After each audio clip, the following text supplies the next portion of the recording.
I wake up every minute with the fever dreams. I push my mind to a limit where it needs to feed. I work blind, got vision I don't need to see. I'm picking mind over matter, I believe in me. I need to find more hours in the day to breathe. Need to find more power in the way I be. And when my mind turns sour with the painful scenes, I need to scream out loud, I can't stop me. I wanna be the greatest like Rocky. You know I leave them all hating like a hobby. I'm out here making moves like a lobby. And if you ain't with me, it's your loss. See, I got my mind on the facts, I'm a python. Grab what I like real fast, so until I have everything I attack, everything that I lack, everything that I want, and I see, matter of fact. Cause I'm my own worst enemy. Only if I let it be. I can control anything if I can just think carefully. I control my destiny. Deep up in my mind I manifest it.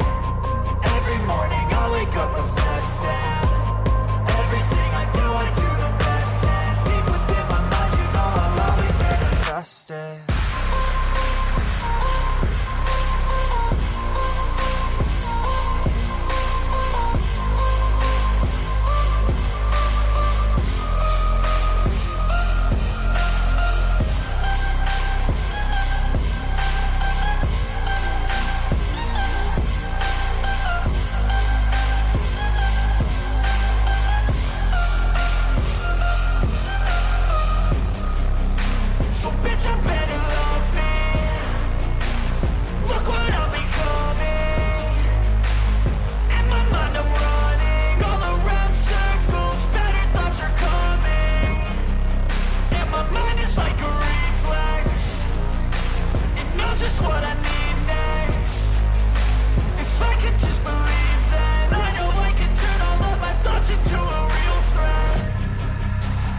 I'm my own worst enemy.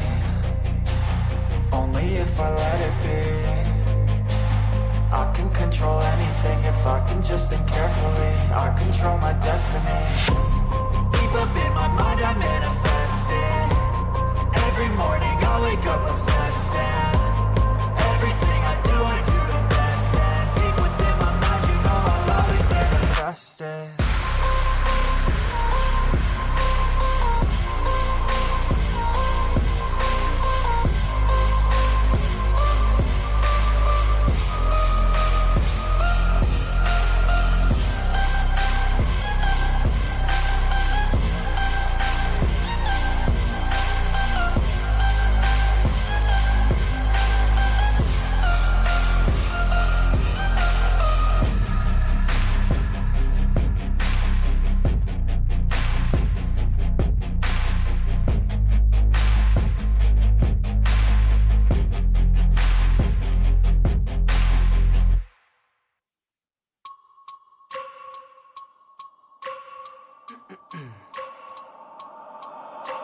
I wake up every minute with the fever dreams. I push my mind to a limit where it needs to feed. I work blind, got vision I don't need to see. I'm picking mind over matter, I believe in me. I need to find more hours in the day to breathe. Need to find more power in the way I be. And when my mind turns sour with the painful scenes, I need to scream out loud, I can't stop me. I wanna be the greatest like Rocky. You know I leave them all hating like a hobby. I'm out here making moves like a lobby. And if you ain't with me, it's your loss. See, I got my mind on the facts, I'm a python. Grab what I like real fast, so until I have everything I attack, everything that I lack, everything that I want, and I see, matter of fact.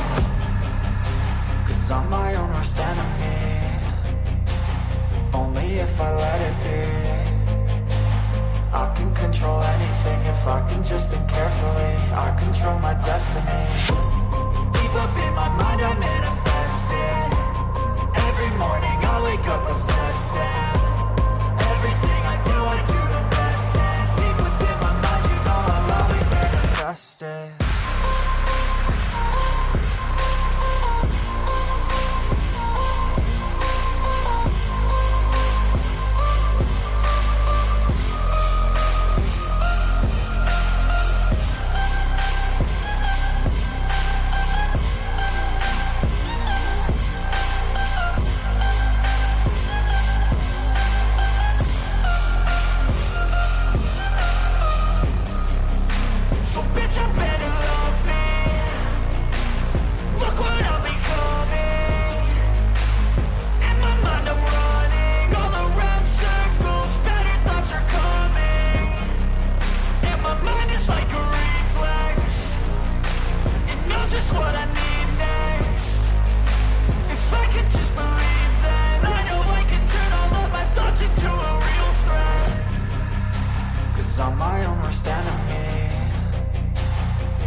if I can just think carefully, I control my destiny. Deep up in my mind I manifest it. Every morning I wake up obsessed, and everything I do the best. And deep within my mind, you know I'll always manifest it.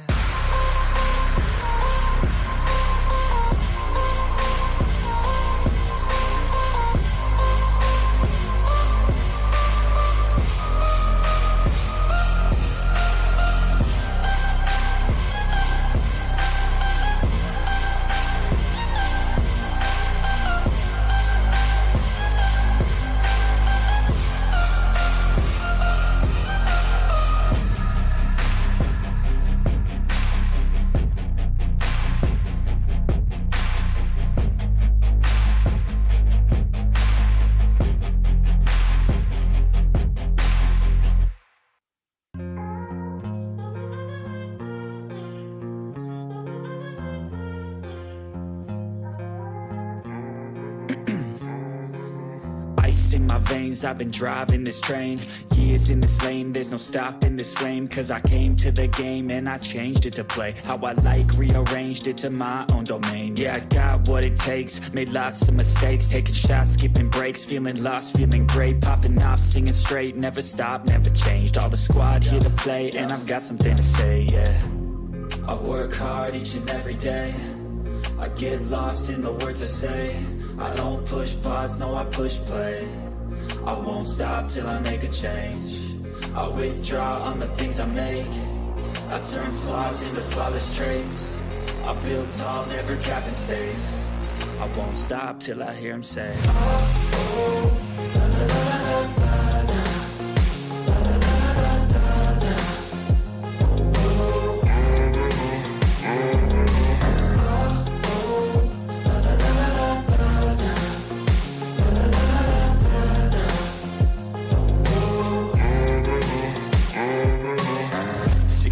and I'm up again. I got tired eyes, need a cup of blend. That's right, in the AM, that's my only friend. No light, just the sun coming up on the horizon. I lose track of time, yeah, I move fast and climb a new class divine, yeah, true passion shines. And I'm through passing time, I choose stacking dimes. You snooze half the time while I move passing by. I work hard each and every day, I get lost in the words I say. I don't push pause, no I push play. I won't stop till I make a change. I withdraw on the things I make. I turn flaws into flawless traits. I build tall, never capped in space. I won't stop till I hear him say,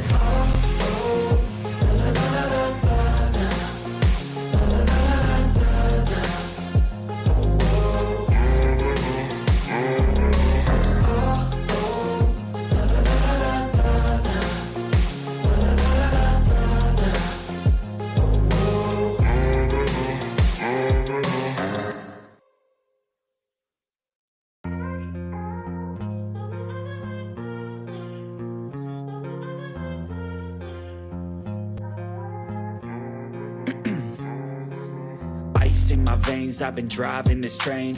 Years in this lane, there's no stopping this flame. Cause I came to the game and I changed it to play how I like, rearranged it to my own domain. Yeah, I got what it takes, made lots of mistakes, taking shots, skipping breaks, feeling lost, feeling great, popping off, singing straight, never stopped, never changed. All the squad here to play, and I've got something to say, yeah. I work hard each and every day, I get lost in the words I say. I don't push pause, no I push play. I won't stop till I make a change. I withdraw on the things I make. I turn flaws into flawless traits. I build tall, never capped in space. I won't stop till I hear him say,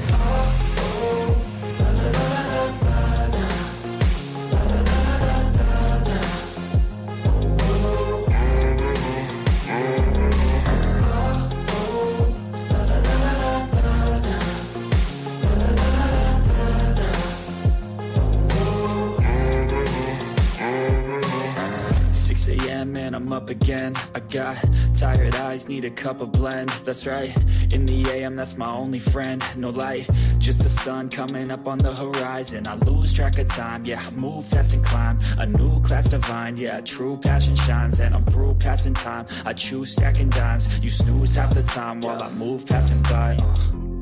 I work hard each and every day. I get lost in the words I say.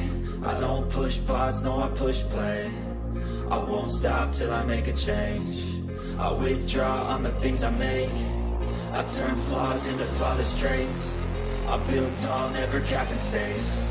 I won't stop till I hear him say, oh, oh, la, la, la, la, la.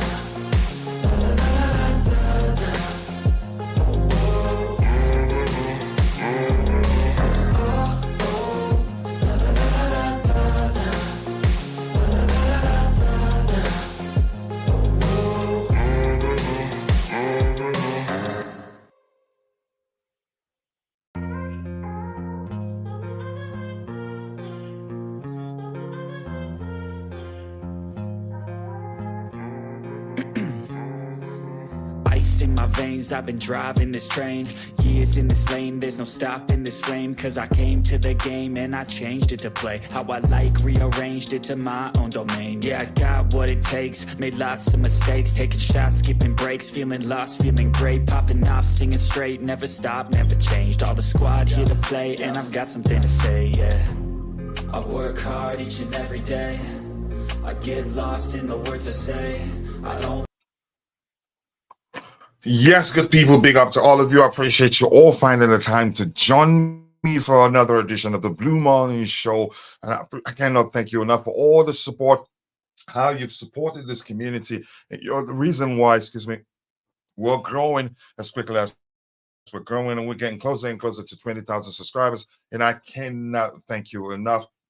So once again, thank you for being that special person to us. We're getting closer and closer to 20,000 subscribers, and today we will look at the numbers, what the numbers tell us about each Chelsea player, and then we'll address some news items we have lined up, and then we'll start taking questions.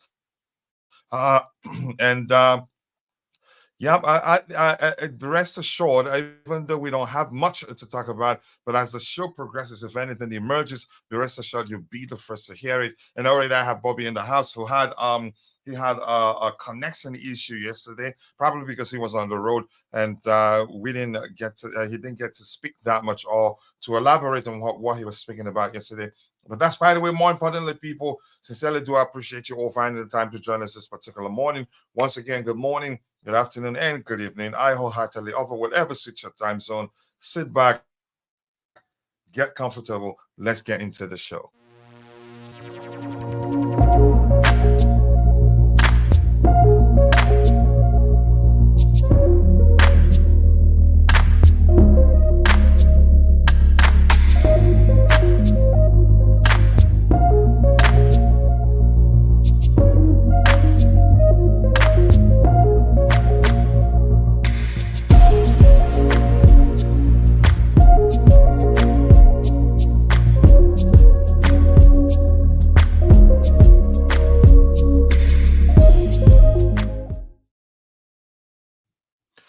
Yes, people, once again, keep dropping the likes on the stream, people. The likes do go a long way. I appreciate you all finding the time to join the show this particular morning. And I cannot thank you guys enough. And let's get started as usual. We keep it interactive here. And today's going to be probably the most interactive because it's more of a Q&A show than it is just us addressing news items that we have. But you guys have to take it easy as much as, we like to interact with you. We cannot get every question in the chat, so I'm quite sure you guys know that already. The first person in the chat is the man for. Let's say, "Oh, coach, did you watch the England game?" I think I watched the second half. I saw the Andrew goal. There were concerns that he was offside, but it turns out he was onside, and he took the goal. But he could have scored the second actually towards the end of the game. But that's, by the way, Gallagher and Chilwell were both average. I wouldn't judge them because of a single game. That's how I operate. But yeah, they didn't do that well. But I'm not going to start beating around that their respective performances yesterday. Yep, Southgate. Yeah, so your Englishman now, okay. But I think the England can do with a better coach, in my opinion. Gallagher's contract is progressing well, close to an agreement. Where did you hear that from? I haven't seen anything to close to that. That will be a dagger to the hearts of those that want him gone. Let's keep dropping the likes on the stream, people. The likes do go a long way. 6 likes, but we should be doing way better than 6 likes right now. We are 16 minutes into the show. I get it. 10 minutes of that, or maybe 11 minutes of that. We played music and didn't say anything, but we can be doing better than that. And that's Tebogo. Nice to see you, Tebogo. I appreciate you finding the time to join the show. You know the code, the command to get people to go check out your channel. And hello to you too there, bro. I appreciate you finding the time to join the show. And by the way, Tebogo and I will soon start streaming on a consistent schedule. I'm not going to say on a daily basis because that's not going to be possible. On a consistent schedule on the sister channel, so that we can grow that channel. It has potentials. During World Cup, I did a lot of work and it grew it to 976 subscribers and other YouTube shots. But I have to put up a schedule also to be able to be able to do something for that particular channel every week. Big up to you too, bro. I appreciate you. And Constantine Dante, the special one, the captain of the house. I appreciate you finding the time to join the show this particular morning, my bro.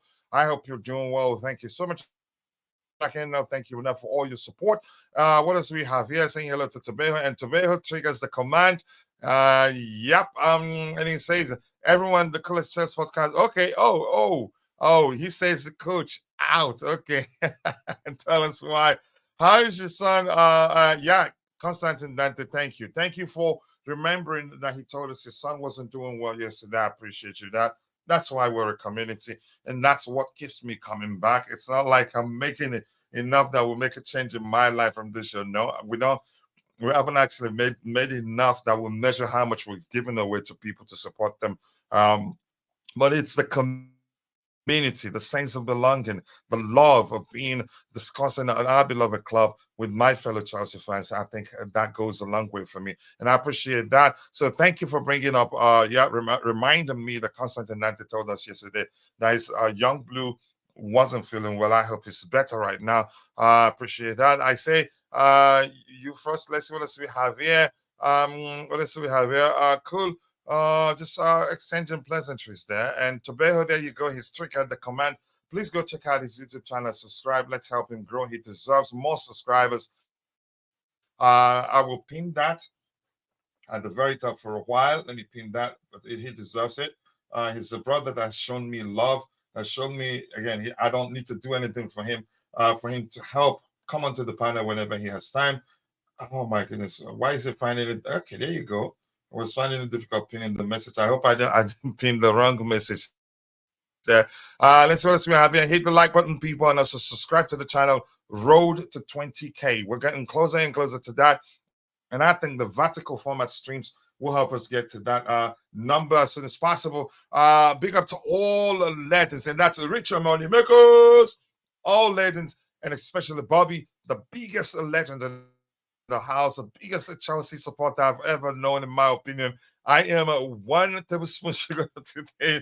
Just stop the sugar talk, really. I tested him all day for the virus in question. Thankfully, it's not.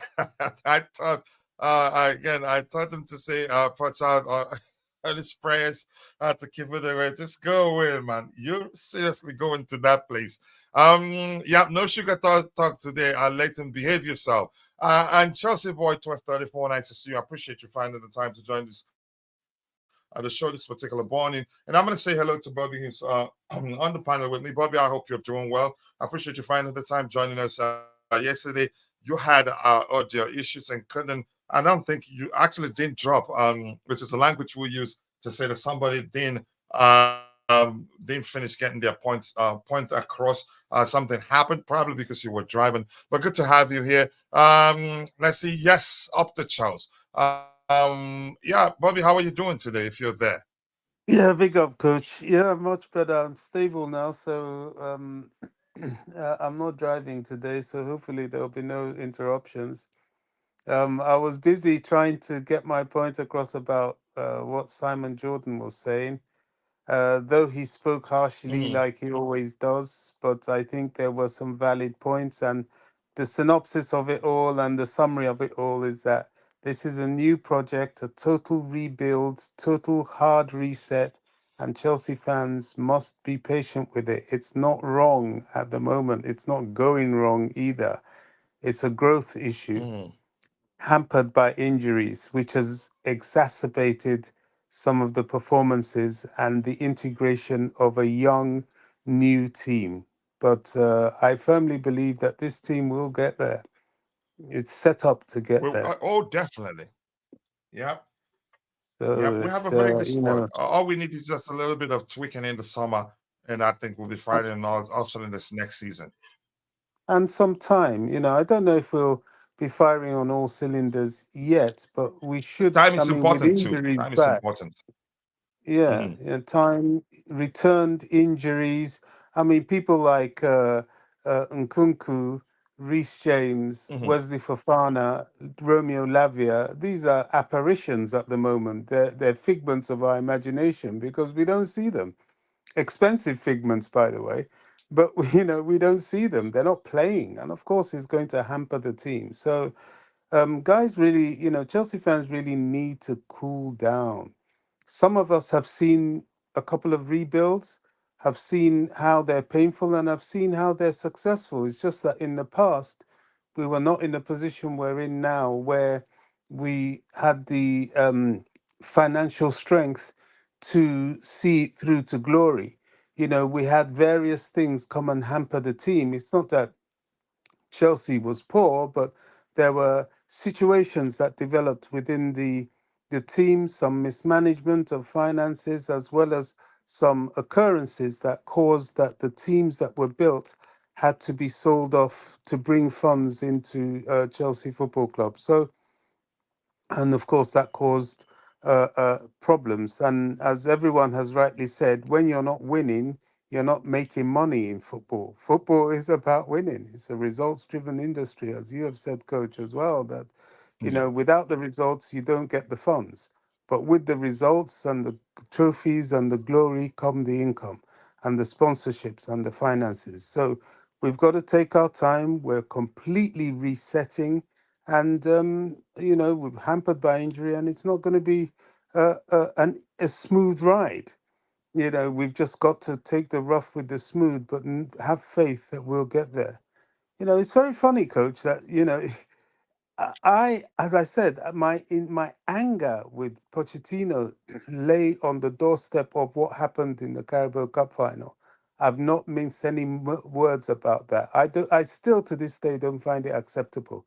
You don't give up trophies; they're not easy to win, and the reputation, prestige, and the funding due to the club is all based on lifting those trophies. Indeed, adding to your history. So that's something I can't really find it in me to forgive him for. But in terms of the project itself and some of the inconsistent performances and so on, yes, he's not probably the main man at the moment. He does make mistakes, but he seems to be the person to navigate Chelsea with these youngsters at this stage in the process. So I wouldn't be surprised not to see him here next season because he still has to complete that job. He has to turn them into winners, at least into those capable of winning. And then maybe someone else come and take it over the line. Or he does an Alex Ferguson and he then, once he's developed the team, he's able to use the team to consistent victory. Well, only time will tell that. But at Never, the never say moment, never. It's very you possible. can't. You can't. Yeah, Mhm. anything can happen in football sometimes. But at the moment, between now and the end of the season, I'm not sure it is the correct thing to even contemplate dropping him. Or even if he does continue to throw spanners in the works with hideous losses. Because you see, now he's got to Wembley. This is what he's trying to gaslight it all and say, oh, we've got to Wembley and all that. No, we're Chelsea. Now you've got to Wembley, albeit a semi final, even though you're playing Man City. The onus there really is to win. Going there and not winning is not good enough for us. It's not what we accept. So with success comes more pressure. But that's what we live for. Yeah. That's those are the points I Yep, was trying and to finish with. Chelsea boy, I said hello to you. The coolest Chelsea up the Chelsea. Yes, up the Chelsea, the coolest Chelsea. I appreciate that from Night. But that big up the nearly legend, the coolest Chelsea. I like that one too. Big up Bobby from Tebogo there, and Richard Money Makers saying big up nearly legend. Constantine Dante saying hello, and Bobby Love from Constantine Dante, your enemy, your friend at the same time in the chat. Constantine, as you said. Constantine Dante. Yeah, he's a nice guy. Yeah, Yeah. a super duper Chelsea fan. And we have in the my forward lady saying now Southgate must leave England. White play Bellingham in the 10th position. What did Gallagher and Chilwell do? I'm here to talk Chelsea. I want England to do it, but right now I'm here to talk Chelsea, and I have to be honest with you. I am a patient, and I think we're not far, but I want our players to play for each other. Or should I say, play for the badge? That's another thing to say. I think we're starting to see that. I think what we're lacking the most is that we're not properly rehearsed yet. We're not playing as a unit yet, but we're getting there gradually. And I expected that to happen. But injuries, you could say, caused some delays to that happening as soon as it should. But I think we're getting there gradually. We're starting to play more like a unit. Our midfielders are starting to understand each other very better. But the biggest problem is that when Romeo Lavia comes back, or Leslie Lukachiko, or if we get a more traditional DM and decide to start playing a more traditional DM to allow Enzo and Casado the independence or the freedom to operate to be where they didn't fit on the pitch, maybe that will drag us back a bit in terms of how rehearsed we are. We are all the chemistry we have already. But good one there. Let's see what else we have here. Southgate to United needs to happen. We need it. I want it to happen. Let's see anything else here. We have just responding to Dante. Nothing else here. And Victor Adedoyin, nice to see you, brother. I hope you're doing well. Happy Sunday to you too. I hope you went to church.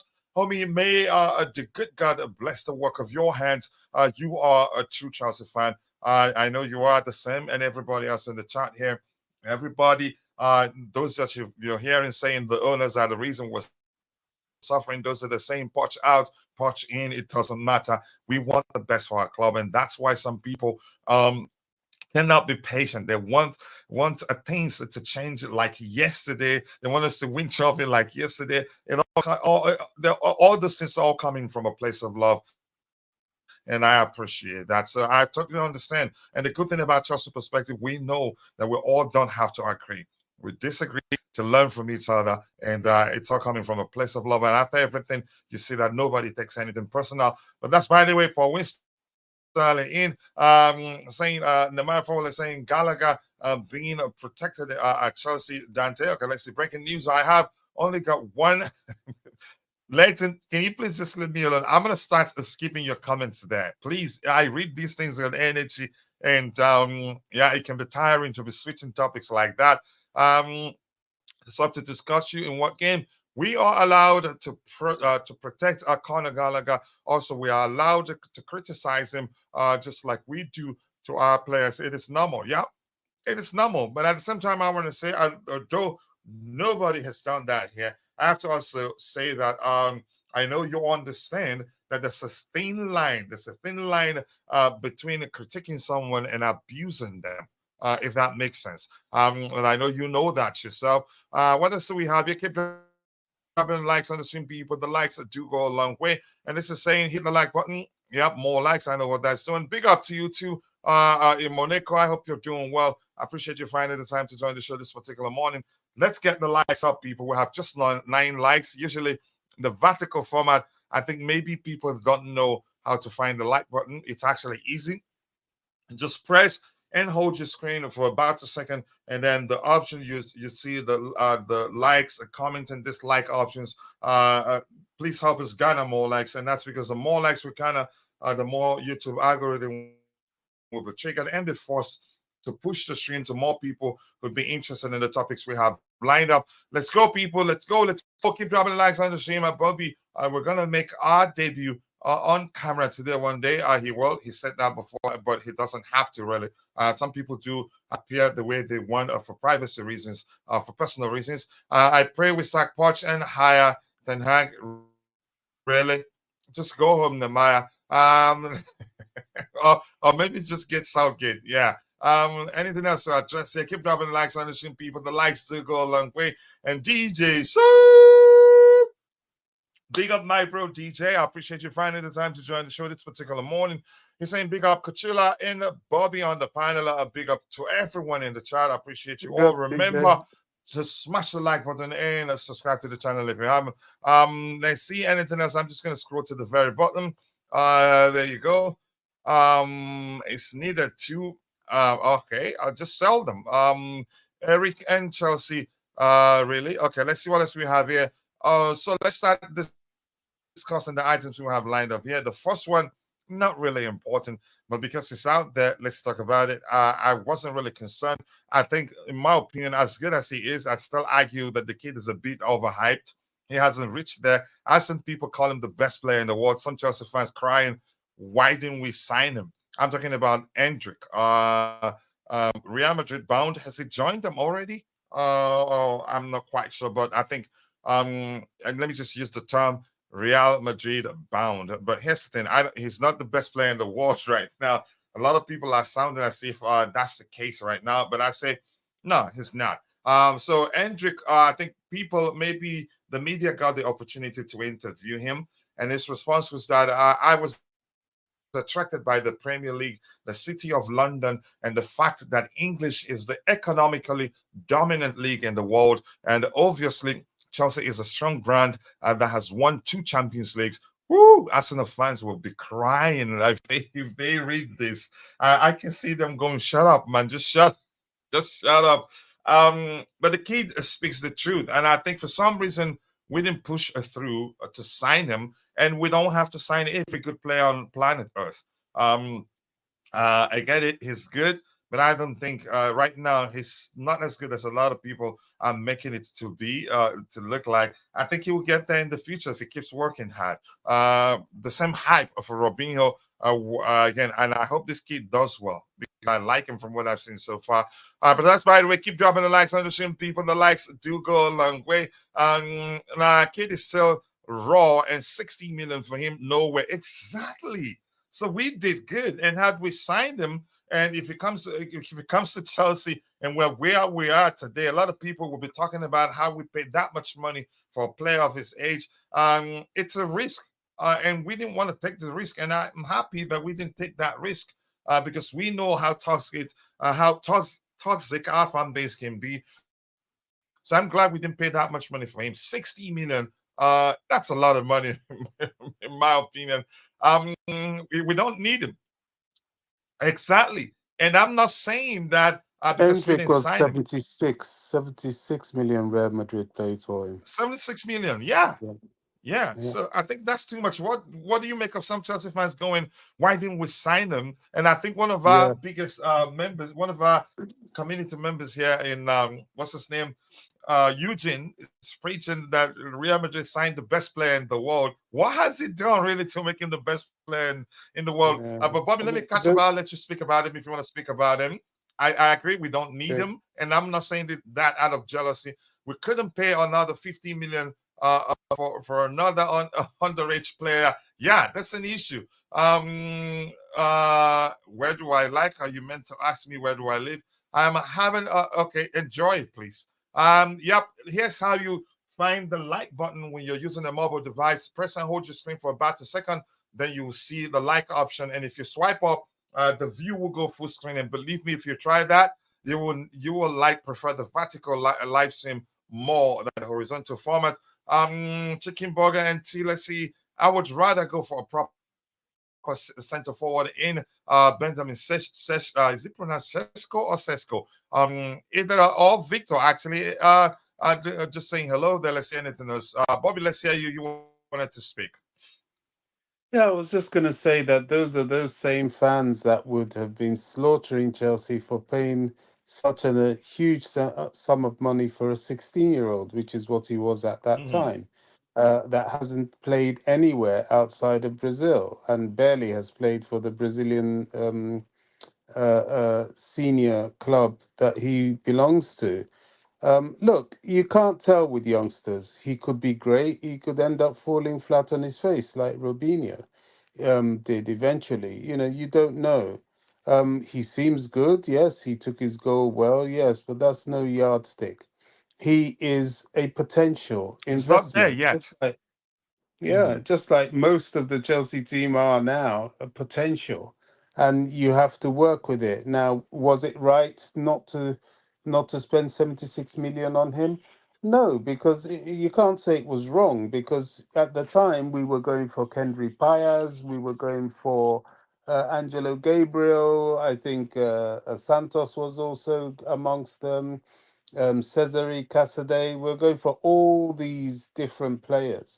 So we were mass buying, and they were of a certain figure. I think the most expensive of that lot is 25 million. I forgot who that was. Is that Pius or is that I forgot. I think no. I don't think we paid up to Angelo? 20 for Pies. I can't quite remember. No, no, we did. We paid Okay, it 20 was for David. Washington. We paid 20 million euros for Uh, David Washington. yeah, 20. That's right. Um, So which is fair enough. It's expensive enough for these players that are, Whisper, another one, is that, it's expensive enough for these players. But to go 76 was quite extreme. Real Madrid, it might be end up being a wonderful, bit of business that they did, but, it was extreme. So I don't think it's fair to criticize the club for not buying him. Yeah, I don't think it's fair either. I think we made the right decision. We already have too many young players, and you were correct. You're very correct. At the time, we were also looking at what's his name, Moses Casados for the countryman, Kendra Pice, and for me, in terms of what both players have done on the highest level on international, Pius is more yeah, he's done seasoned, more for isn't his yeah, in my he? opinion. But of course, what's his name? Hendrick is Brazilian, and the hype. Yeah, but go ahead with what you were saying, Bobby. Sorry for cutting you off.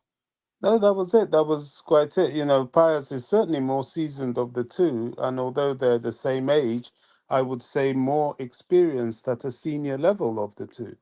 So, Yeah, we did better. We did our due diligence and went for what would appear to be the most prudent deal.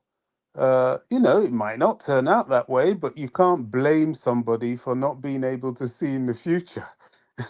You make your judgment based on calculated probabilities, and the probability that Piaz will be every bit as good, if not better, than Hendrik in the future is quite a sound yeah. judgment. Yeah, that's it. Yeah, they're That's all what I mean. potentials in my opinion.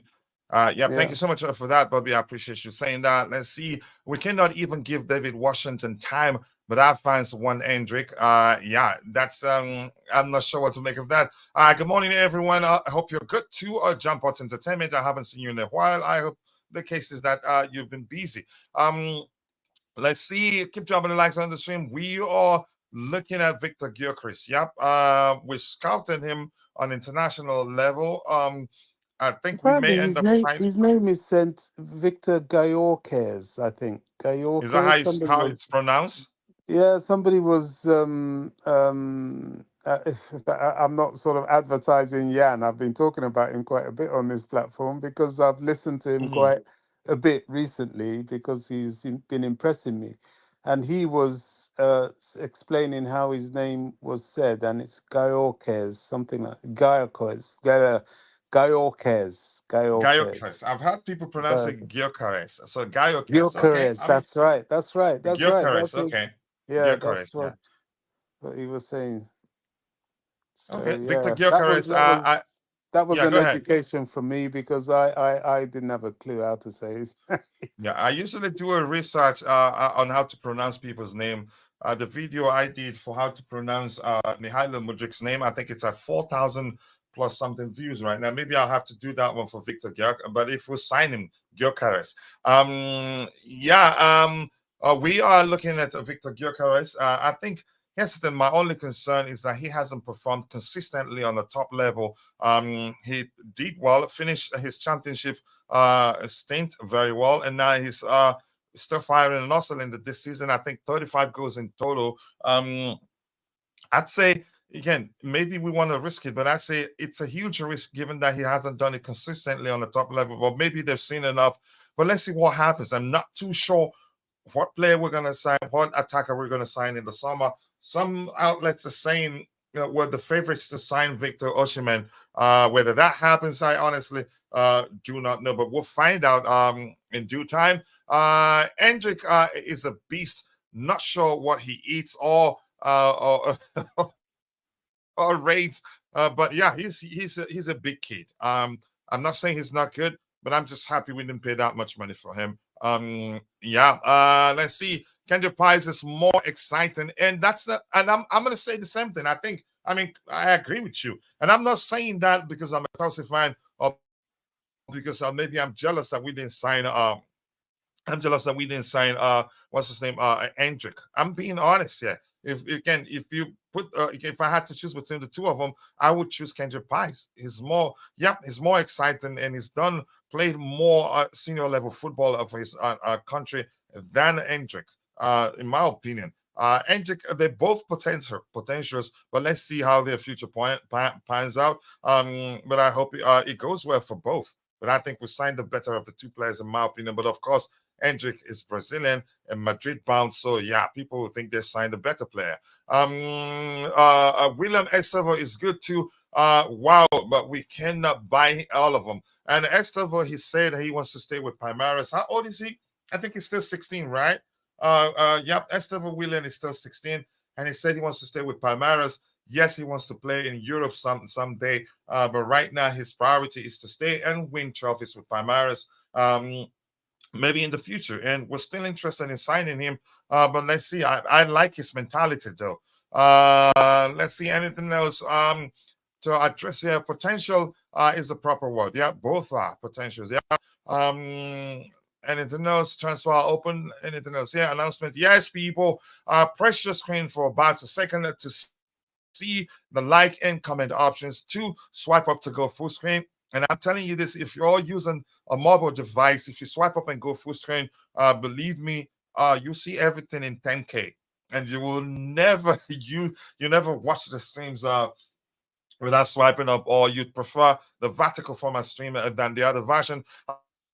Hendrik, 35 million euros fixed plus another 25 million euros in variables. That's still a lot, in my opinion. But that you can say reduces the risk a bit, because if it doesn't, I'm guessing that the other variables are probably performance based. So if it doesn't perform, then it'd be that Madrid paid only 35 million, but that's still a lot.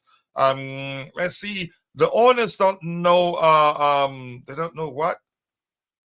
They don't know euros, dollars, and pounds.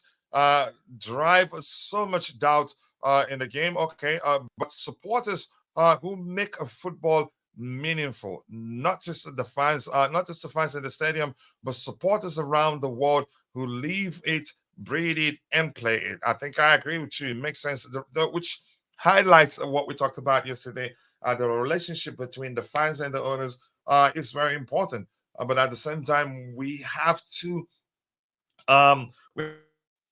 be careful not to come across as if we're just spoiled, as if we're entitled.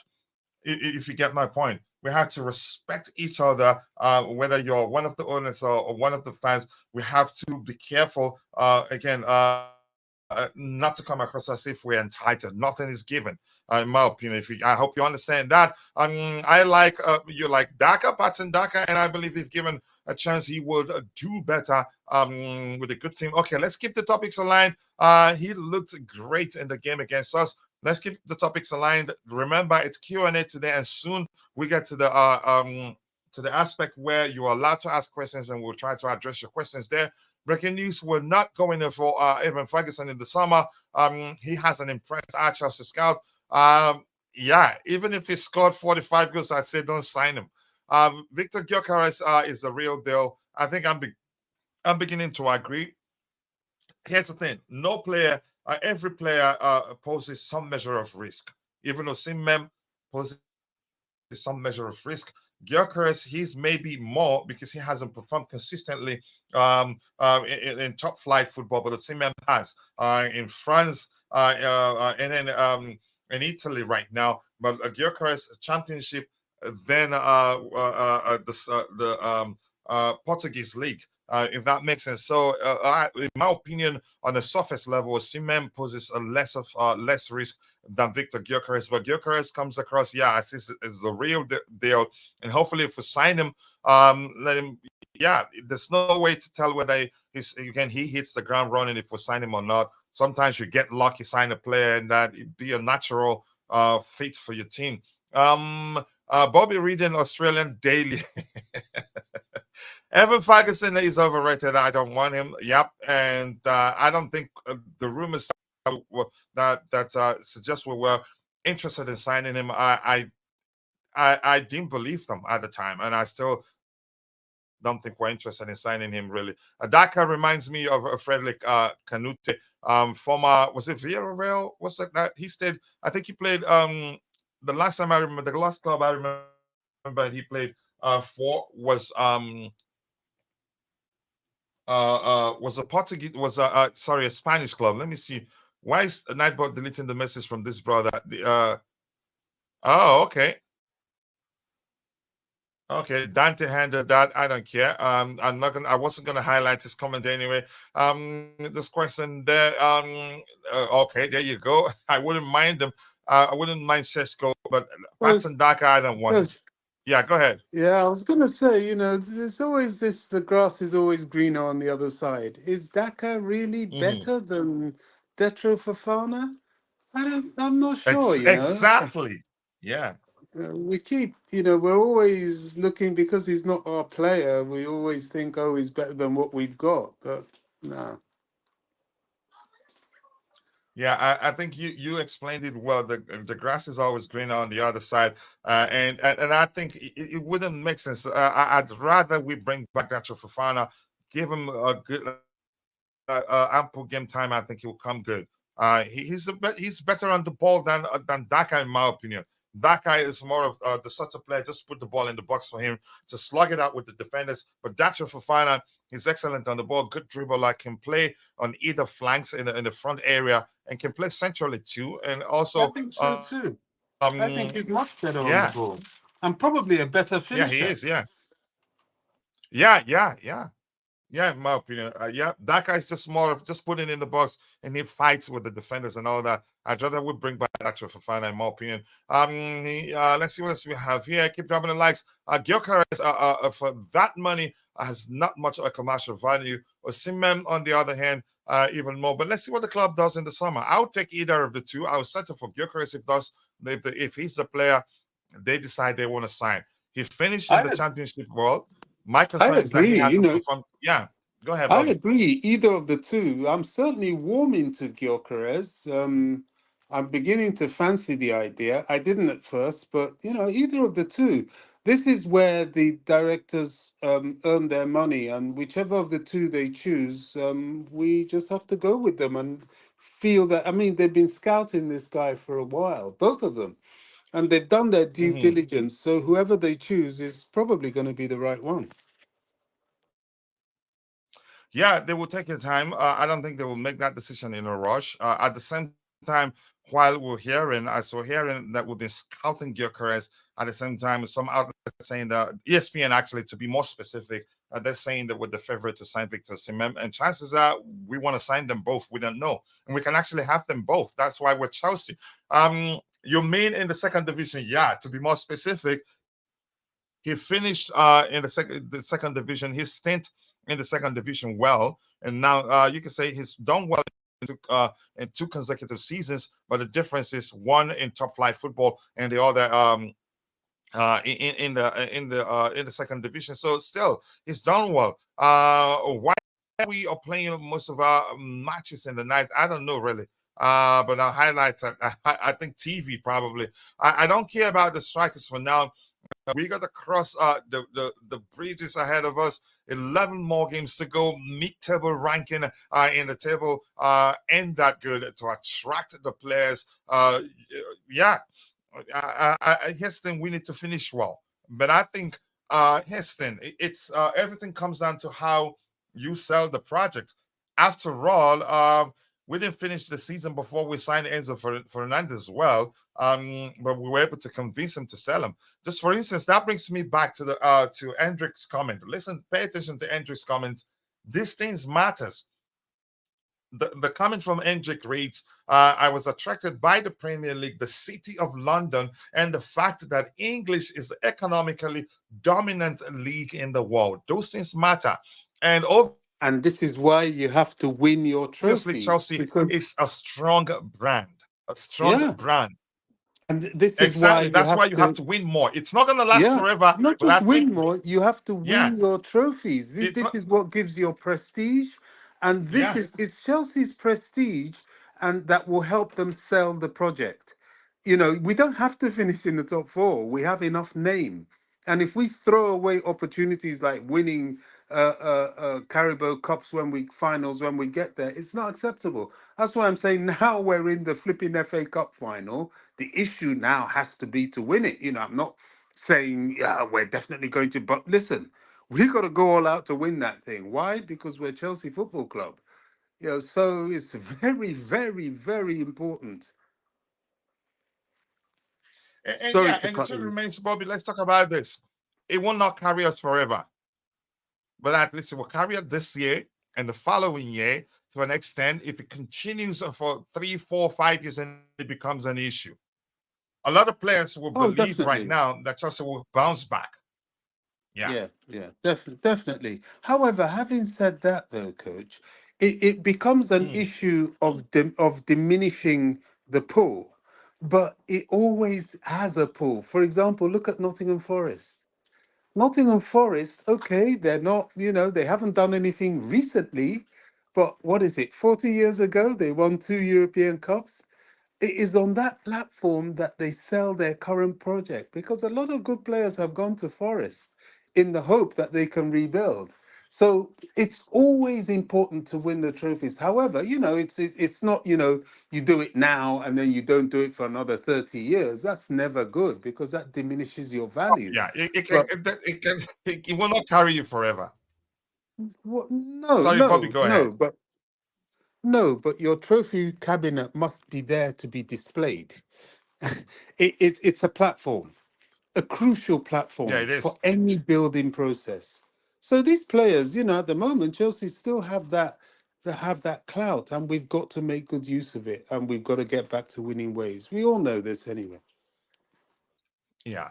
Yeah, but good comment there from Victor Adedoyin. I appreciate you for that particular comment. Let's see what else we have. It keep dropping the likes, understream people. The likes do go a long way. It meant to be okay before. Henro Omo, that sounds like a Niger brother there. Omo, typically again a common language used, Yoruba language, but it's used everywhere in Nigeria. Omo, you can refer to a friend like Omo when you want to start of Omo. This happened, that happened. Henro, where you from? What's happening to Osimhen's signing? I don't know the possibility of Osimhen coming to Chelsea, but if we're going by everything we've read, seen, heard, you'd believe that, yeah, he will most definitely join Chelsea in the summer. And we're not going for Osimhen again. I do not know. I do not know, and I have to be honest to you, my brother. Let's see. Again, I am being told clubs are not willing to pay the Victor Osimhen release clause, but they all can trigger it if Napoli can negotiate better payment terms. And when you're talking about De Laurentiis, yeah, good luck. getting him to reduce the price. Maybe if it was 115, he said, okay, we can go for 90, but I want what's his name, Amanda Brewer, because they wanted him. Was it 2 transfer windows ago? I can't quite remember. But here's the thing: it's not going to be easy getting him to drop the price.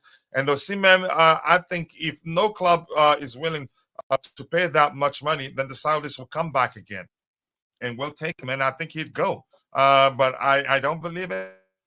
We're getting there. There will be clubs willing to pay that much money. Otherwise, he goes to Saudi Arabia and becomes one of the richest African footballer ever because of how much they'd be willing to pay him. But we'll find out. It's all Tebogo bringing strikers. Yeah, let's see. Keep dropping the likes on the stream, people. The likes do go a long way. We have somebody from the H place in the chat trying to derail us, saying some nonsense. Let's see. Didier Drogba, Samsung Monster. I'm not sure what to make of that. Coach, Yeah. sorry to throw you back to this Osimhen's release clause. Mm-hmm. There's something that's going. I predict will happen this summer. And I'm not saying I can see the future, but I'm just talking from simple financial deductions. I think PSR, Mm-hmm. the implications of PSR was sent out reverberations in January. January's business was hugely diminished because of the whole PSR thing. And I think PSR is going to impact the ability of some of these clubs in Europe, Italy, Portugal in particular, that sell players or have sold players at astonishing prices, probably even England, the Premier League. These Mm-hmm. players of 100 million ilk, I'm not too sure what's going to happen this summer. It's an interesting thing. I really want to watch and see, but I have a small feeling that the demand and supply calibration is going to be altered because of PSR. And clubs may put a ceiling on what they want to spend.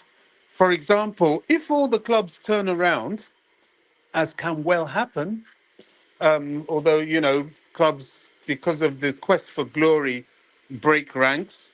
But if, for example, quite often, but they always have a ceiling.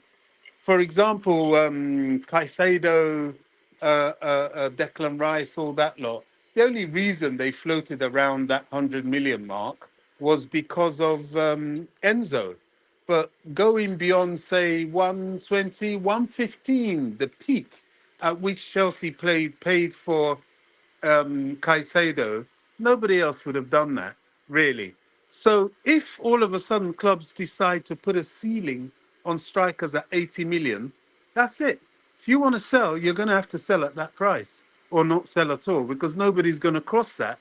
And PSR is going to make a lot of clubs Mm-hmm. take a few zeros off their ceiling price. So it's going to be interesting. Will they go for 100 million plus? I'm not too sure. I think that's left to be seen. Yeah, I think I agree with you. But a lot of people aren't paying attention. But I must say, I think probably the owners knew that the situation was going to be as it is right now, which was why they signed a lot of young players because the PSR changes everything. It has changed a lot already, which was why the Premier League that usually spends nearly all the money spent by every other league combined didn't even spend close to all the leagues this in the past January transfer window. So a lot of people, but for people that aren't paying attention, I think you have to start paying attention to that fact. The PSR is changed quite a lot. Times have changed. We're not going to be spending that much money in the future, but the good thing is that the owners they've been proactive, and that will go a long way for us. Tebogo here saying a good thing about Victor Gyökeres is that he doesn't have any injury issues, which is a bonus for me. Yeah. I think he edges Osimhen with that fact. Big up to you too, Willie Bless. I appreciate you finding the time to join the show. We should be talking about a complete strikers as what we need right now. Osimhen, Gyökeres, are we not in need of Ivan Toney? It doesn't look like we're interested in signing Ivan Toney. but I'm not going to say for certain that's the case, because we'll find out what the club really wants to do once we get a summer transfer window. And an announcement, please, quickly. We're still looking for writers. We did recruit some people.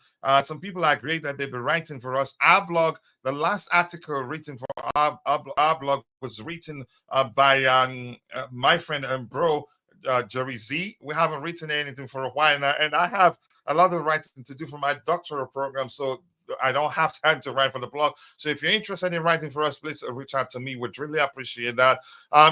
Let's see. Just saying hello there. Announcement. Yep. Press your screen for about a second to see the like and comment options to swipe up to go full screen. And Hero Omar is saying, I do think Enzo is not pulling his weight for us. If I have the opportunity to choose between Kova and Enzo right now, I will go for Kova. I think they're different. Enzo, he's done really well for us. We signed him at the time where we don't have a unit. If we had, if we hadn't made too many changes and signed Enzo, it would have been just plug and play. But we signed him at the time where we have, you can say, we made a lot of changes, and the team. Again, we were struggling as a team at the time, so it wasn't easy for him to stand out, in my opinion. So he wasn't plug and play. He had to also adapt, learn to play with his teammates, a lot of his teammates actually. So I don't know how else to explain that, but I know you understand my point there. And hola to you, to my bro Jay, the 2 a.m. Jay. I appreciate you finding the time to join the show this particular morning. I hope you're doing well. Always nice to see you. Welcome. Cover, let's see what else we have here. With our FFP situation, I would say it's best to bet on Dacho Fofana than spending another 60 to 70 million on Gyökeres. Kofi, maybe, but let's see what the club does. Big up, okay, just saying hello to Jay there. Big up, Mabas 05, my Iraqi bro. Always nice to see you. England got schooled by a 17-year-old. Come on, man. I think we're over exaggerating what happened yesterday. England is in, you can say, a few key players here and then, my opinion. The game nearly ended in a draw. I love the fact we are investing in young players, but they are too much right now. But in the future, I think we'll reap the benefits of all the young players we signed. 2 years back to back without European football is not good. Don't let us forget about history of the winning culture, which attracts these great players. I think we won't forget that, and I'm quite sure the owners know that too. And JC, go back to meeting or go back to church. I just don't want you here today. Go away. Big up, Bobby, and everyone. Much love to you. That's an incorrect analogy. You're referring to the old days. They're referring to the old days and attracting top players. Yes, top mature players. Mm-hmm. But we're on a project building from scratch. We build with youth. And the young players will not necessarily have those demands that the old players will.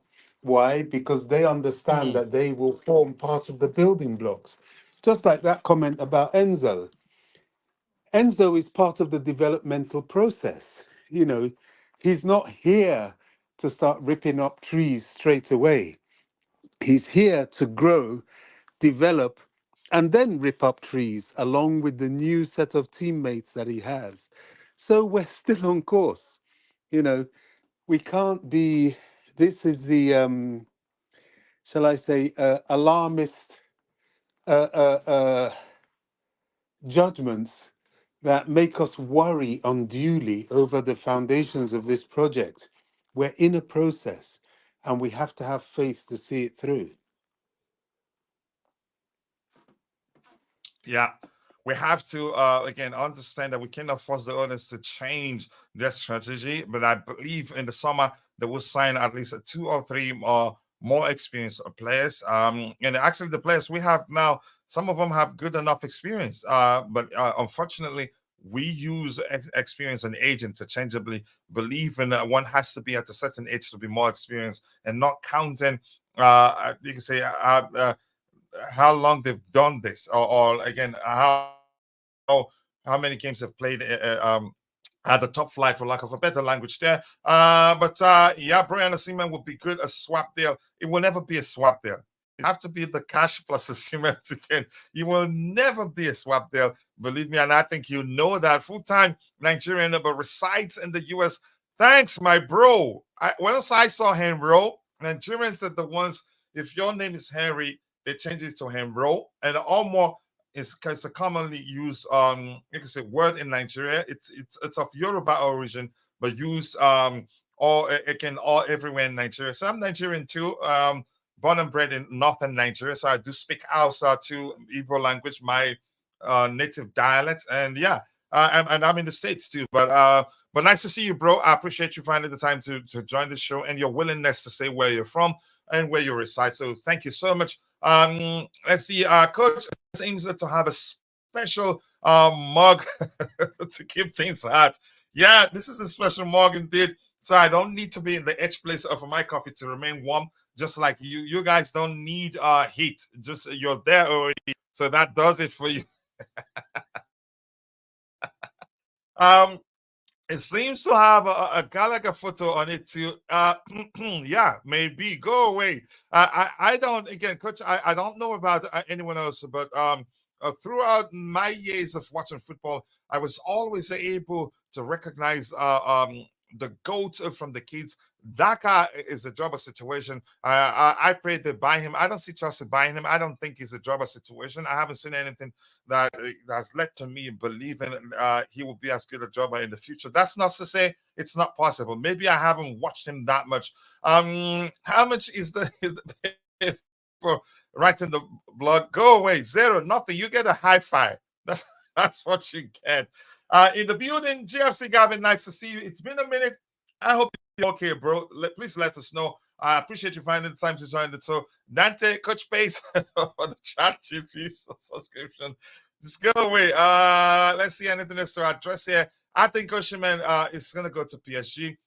Is ready to pay 200 million for Barcelona. Wonder kid, Lamine Yamal. Believe me, PSG will pay any amount. I don't think so. I don't think so. Osimhen leaving will be a huge relief, allowing them to sign multiple players, not just Osimhen. And I'm going to say this. As good as I believe Osimhen is, he's not Luis Enrique's type of player. That's just my opinion. I don't think Osimhen is going to PSG. And remember, I told you that. Coach, what's your favorite David Guetta song? I'm probably not into the sort of music you think I'm into. I'm into mainly hip hop. Yeah. But yeah, I don't want to talk about that here. Saying the type of music you like and the artists you like will teach people a lot about you. I trust the Chelsea project. Yeah. I think they know what they're doing. Let's see anything else here. Peter Pan. There was Peter Pan here, and I missed his comment because I see somebody mention Peter Pan.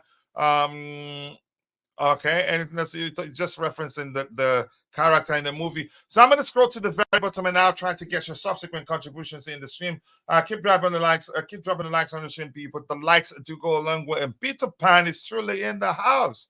The Chelsea project needs a time and support. When it clicks, Chelsea can become one of the strongest teams in the world. And here's what in Europe, so to speak. And here's what I like is all the players that you can say high-profile players were signed.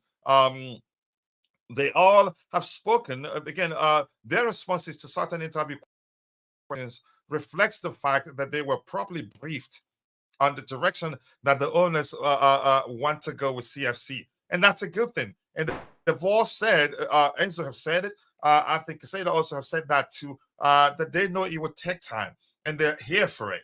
And so I'm not too concerned. Yeah, you will click. So very well said there. I appreciate you saying that. Enzo is going to stay for that long on the process. Give him one more year without European football. But I think next season, I think we'll clinch European football. In my opinion, next season I'll be able to predict where I know Chelsea will finish. Yeah. But this season, I didn't do that because, yeah, I knew before time it was going to be a long season. Maybe it's proven to be longer than I expected to be. But we'll find out Okay, featuring Akon. That must be a song I know since Akon is featured in that particular song. Um, let's see. Maybe you should do that, Mr. Chooks. You should do that hashtag so that Nightbot can ask you a question. CFC, and that's John. John, nice to see you. I appreciate you finding the time to join the show this particular morning.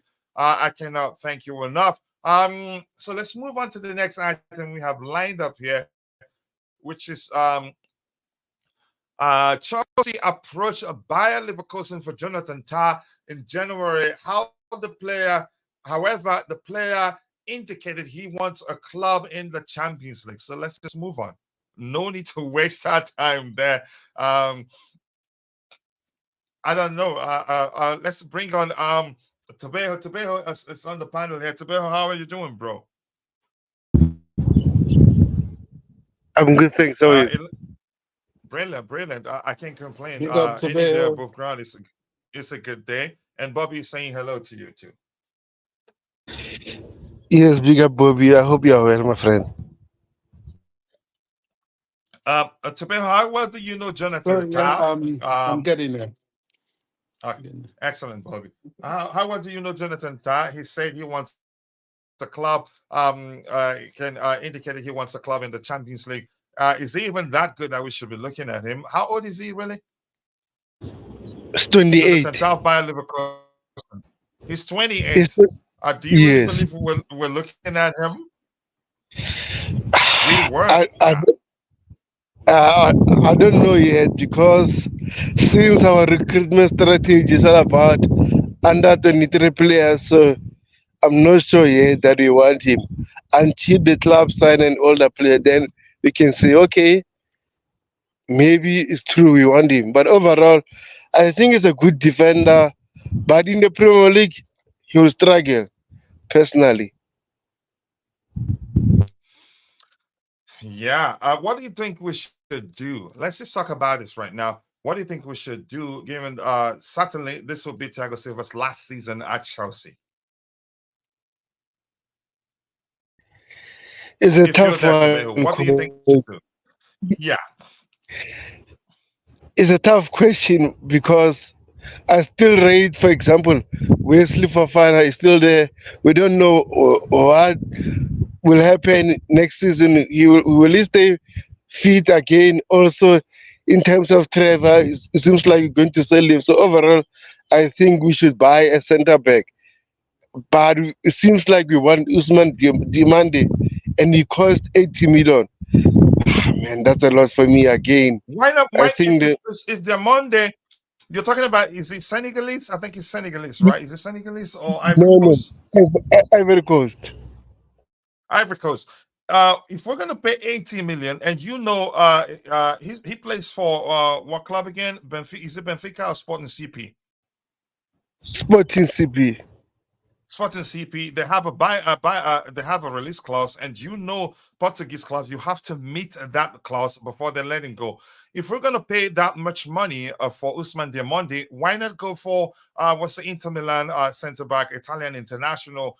He's still young, but he's garnered more experience on all displays, and probably will be much cheaper. I don't think they'll be asking for up to 60 million or even 50. And in these days, in the current market, if they say 60 for him, I'd go for him. I'm talking about Bastoni. Yes, I know Boston, but the other issue, coach, Bastoni is a left centre back, right? And then Osman Diamande is a right centre back. So I think we want to replace the right centre back role because we have Levi Colwell and Bernard Barishid. So in that position, I think we are covered. So we need to balance the other area. That's interesting right there. Keep dropping the likes, 100 people. The likes to go along with 22 likes. Let's see if we can get it to 100 likes. Coach, the project needs time, but we should look to see the wrong people for the project. Okay. Is it to see? Okay, the wrong people in the project now and get them out from players to coaches and directors. That's interesting right there. Okay. Nice to hear that there. Let's see what else we have here. I've had McDonald's. Okay, enjoy it. Enjoy. You're having a good conversation with your brother, JC. But don't make others hungry, please. We have Colwell, though. In my opinion, I'd argue that we shouldn't look to sign any defender. And if we're going to pay that much money for Usmani Diamonde, why not bring back Bashir Humphreys? I think it's good enough.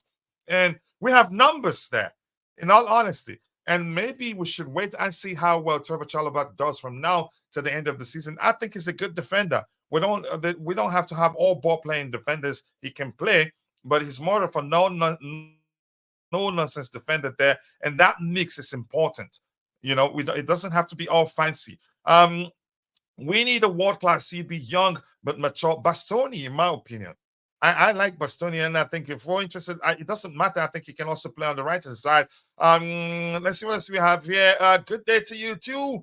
Supreme was nice to see you. I hope you're doing well. Why would Bastoni come here? Money, and it makes sense actually. What you just said.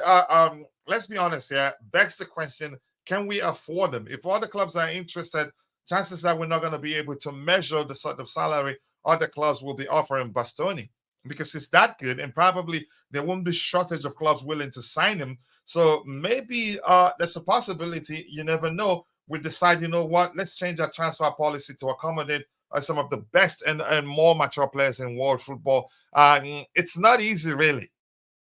It's not easy because it would take a lot for us to sign him, in my humble opinion. Yeah, go ahead. Yeah, I agree with you. That's why I'm saying, like, I don't mind our club signing young players, but I think if you're going to change our structure, we need to buy young, matured players that already got the experience in the respective clubs. So, for example, Bastoni is matured, so I would take him at Chelsea. Even the Usman Diamande, still young but matured. Inacio from Sporting is a leader too, is matured. I'll take them, not raw talent that you are seeing at the moment at Chelsea. Yeah, we want to mix it up a bit. Age doesn't really matter, but as long as that person is mature or have played enough game to be, you can say, to have that experience that we're looking for. I think that will go a long way. Bastoni is a prime example of a young but experienced player and has leadership qualities in him. But the possibility of us signing Bastoni, I don't know. Kachila, the only way for Chelsea to bounce back is to sign experienced players. We need to mix it up a bit. I mean, if we decide to go to carry on the way we are right now, we'll still bounce back, but it would take more time. It's as simple as that. Let's see what else we have here. Who's going to tell Kachila about the current owner's wage policy? I know that, and I have talked about that. Maybe you were so happy when I was speaking about that. Why do you always come here to fight me, Supreme Court? You know what? I don't like you. Because we will get experience. I think we will sign a bit more experienced players in the summer, and we've heard that we're interested in doing that, probably because the owners have learned that the young players alone will not help. But that's just my opinion anyway. Keep dropping the likes on the stream, people. The likes do go a long way. Sincerely do appreciate you all finding the time to join the show this particular morning. The next item we have lined up here talks about Chelsea had a scout for the third time in 3 months directly travel to watch Victor Gyökeres. Gyökeres was watched last night by Chelsea against Portugal. I don't know. I haven't heard that other clubs that are interested in him. Maybe it's just us, but the issue is that there's a clause that we have to meet, a release clause that we have to meet for him to go. I don't know the exact amount, but rumors are that it's up to 100 million euros. Tebogo, can you speak on that? Yeah, at the moment, the clubs that are interested in him is Arsenal and Atletico Madrid that I know, besides Chelsea. So overall, I think it's gonna be a hot topic for him in the summer. If clubs will raise more funds, they'll go for him. Because personally, I Go think ahead. Sorry. the guys. Okay, I think the guy personally is ready because each and every season is improving, and he's 26 at the moment. So that means he's getting near to his peak. That's when I want a striker, not a raw talent striker that he needs time to grow. I think Victor Gogoretz already had his time to develop. Now he's ready to go to bigger clubs. Yeah, thank you. I appreciate that. Let's see, Bastoni is on 167K a week, so we have to nearly double that. And again, yeah, I don't think he'd be willing to accept you can say an incentivized salary. There's a lot of factors that will come into play, but I think the owners will find a way. They're smart people. If they really want him, I think they will accommodate him. Coachella Ekan is Senegalese, but born, yep, I know that, and raised in USA, St. Louis, Missouri, to be more specific. He's an artist. I know him very well. Senegalese, yep.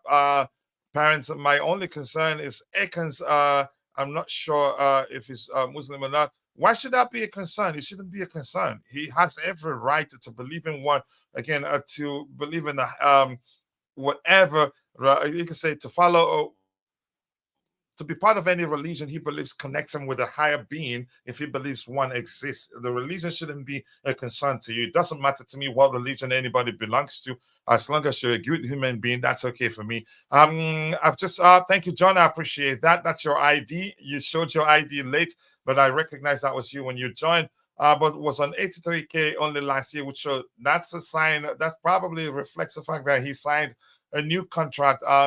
Let's see. Can we buy 11 experienced players who are captain in the various national team, and the remaining young players to develop into a formidable team like back in the days? Yeah.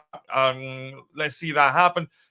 Let's beef up the likes count, people. Keep dropping the likes on the stream, and also do subscribe to the channel if you haven't. The likes do go a long way. We have 23 likes, but we can do much better than that. Let's try and get it to 100 likes. We're not friends. I haven't actually met him, but I would like to meet him.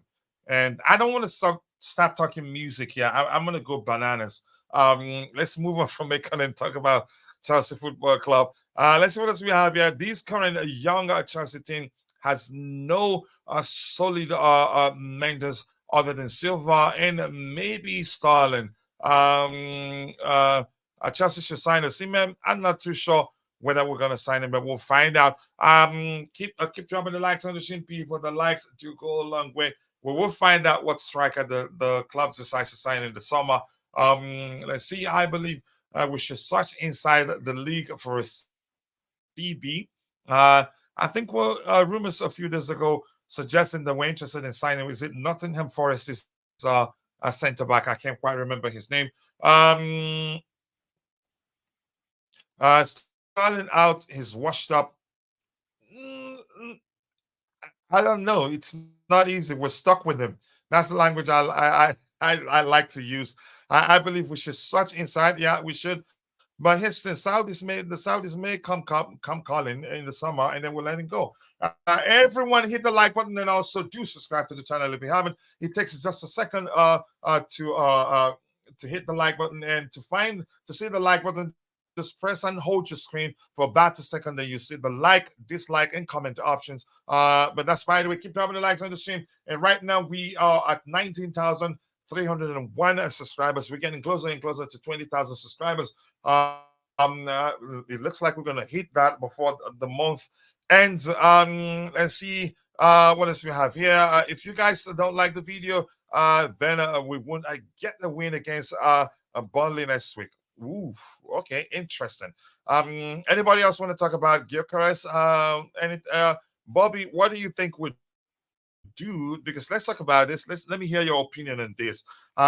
Except if we change, maybe if we deviate from our current contract construct, or maybe contract format, then we'll be able to sign him. But if we're done, we'd find it'd be difficult for us to measure what other clubs are offering to him. What do you think, Bobby? If you're there. Okay, and Mabas is saying like the video, or else Stalin won't be sold to Saudi Arabia. Trying to unmute. Yeah, go ahead. So I realized that was the issue, so I had to start reading what was for the you to come question in whenever again? you're ready. Sorry. What was the question again, please?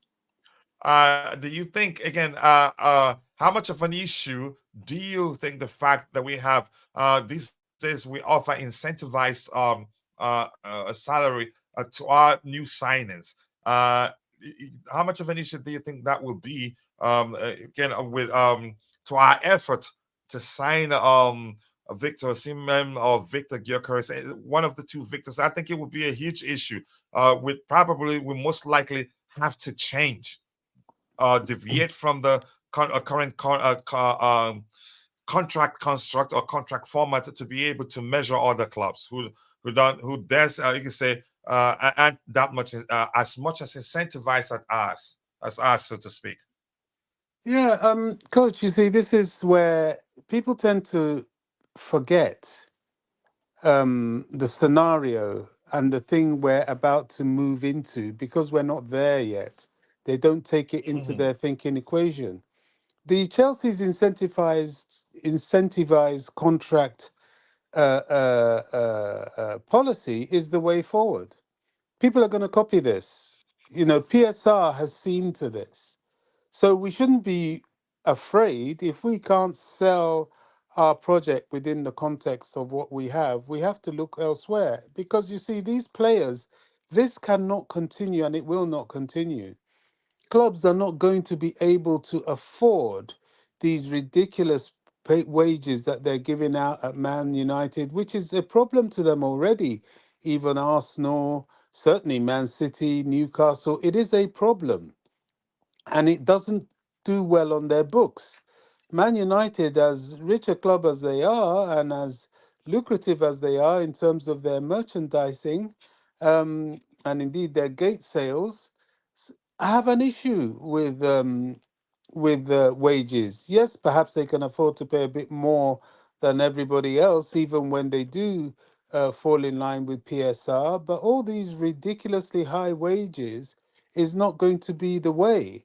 And to sell a project saying, look, this is what we're paying, this is your basic payment, but with increments and success and with reviews every year to increase your income within the framework of your contract, this is what's going to happen. You know, there'll be other incentives that we don't see, things like insurances, some private healthcare. Although in Britain it's mainly a national health service, but you know the incentive of extra private healthcare, not just for you but for your family.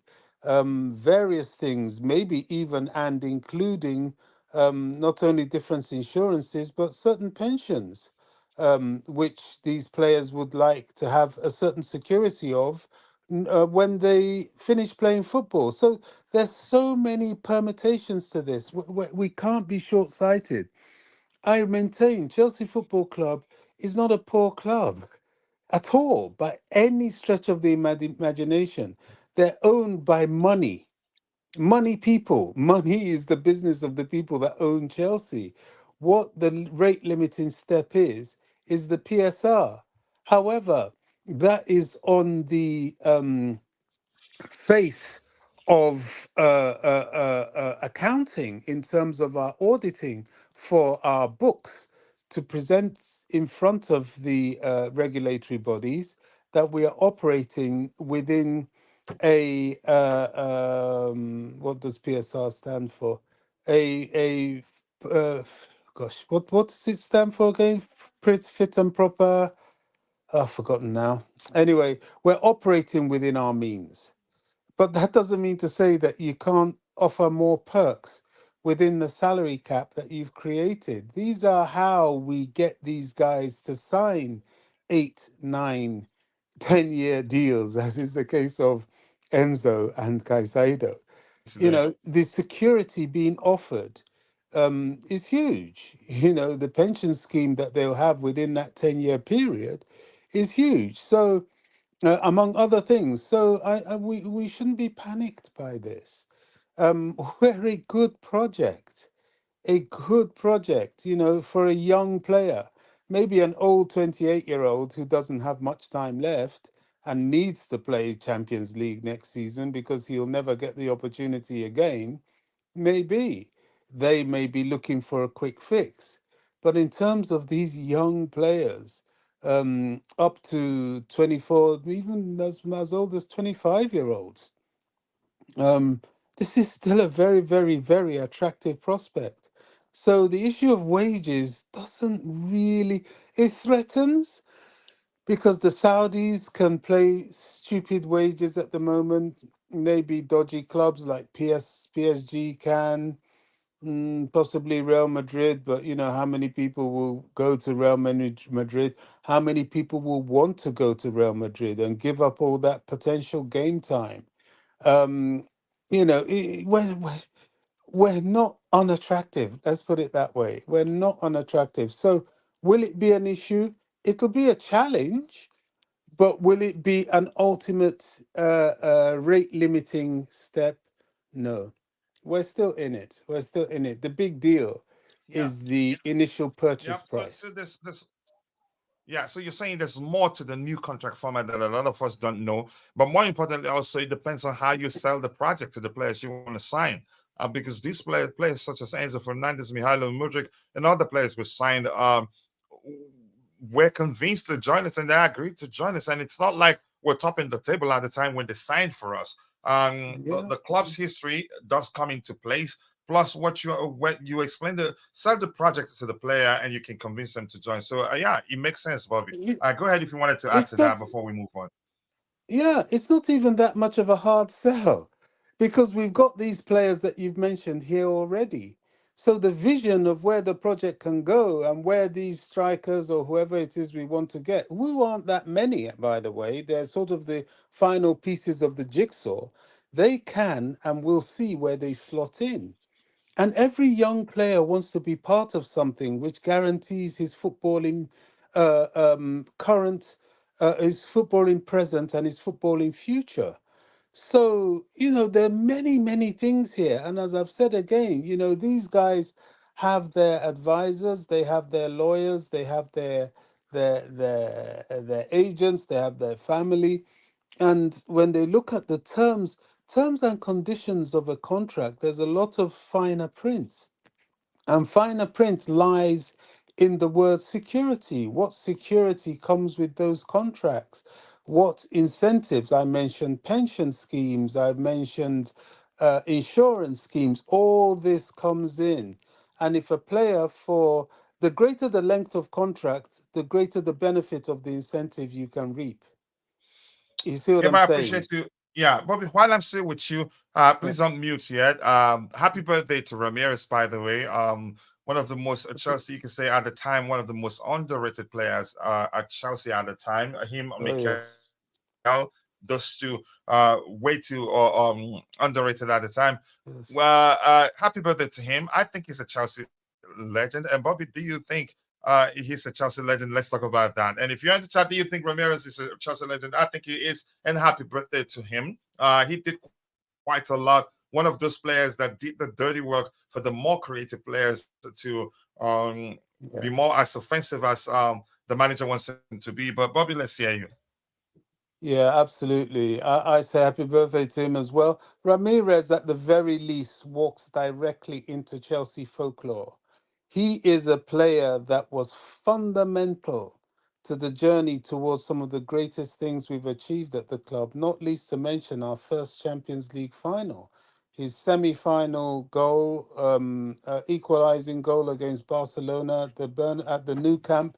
You know, Ramirez, his goal in the FA Cup final against Liverpool, Ramirez he typifies those players that were never really given the accolades because they were surrounded by, you know, your Drogbas and your Lampards and your Terrys, and those were the headline makers constantly.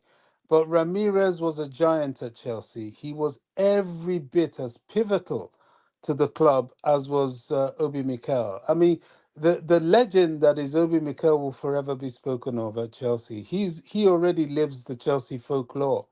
everybody remembers his performance in the Champions League final. That was a Herculean performance in midfield, as has many a time Ramirez performed in so many ways, both in midfield when he came on attacking. At one time, Ramirez played right back. Remember, he's massive. Yep. He's massive. So it's only the Chelsea faithful that really appreciate who he is and who he was for the club. Yeah, he was a good servant for us. I think he when he left us, what club did he join? Did he go to? I think he went to China too. I think so. I can't quite remember. Yeah, yeah. Leighton is saying, yeah. Go ahead, Yes, Bobby. Were you went to saying China. something? He went to China, right? Yeah. Tobago was, Um. yeah, China. Mhm. Um. Breaking news: of Poch has just sent all our midfielders to the Tower of London to be put on the rank to make them bigger. Leighton, what did I do to you? I'm going to start skipping your comments. Let's see what else we have here. But JC, thank you for reminding us. Cannot believe Ramirez is 37. Oh yeah, he is. We shouldn't go close to Osimhen. He's not every good strikers. Besides, none of our previous expensive strikers has performed yeah, except Diego Costa. That's another concerning factor.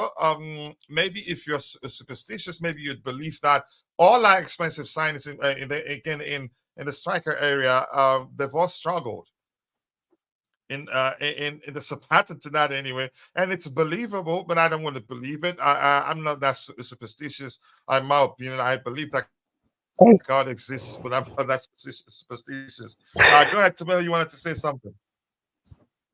Personally, I think as Chelsea fans, we didn't give Alvaro Morata enough chance at Chelsea to showcase his talent. Our fan base were not patient with him, and they end up leaving. What a shame, man. Yeah, I think he did well. Again, but probably the pressure from Chelsea fans, you could say, was too much for him, in my opinion, because we were hearing excuses, one excuse after the other, why he was struggling and all that. And that's Glenn. Nice to see you, brother. I appreciate you finding the time to join the show this particular morning, and this is for you.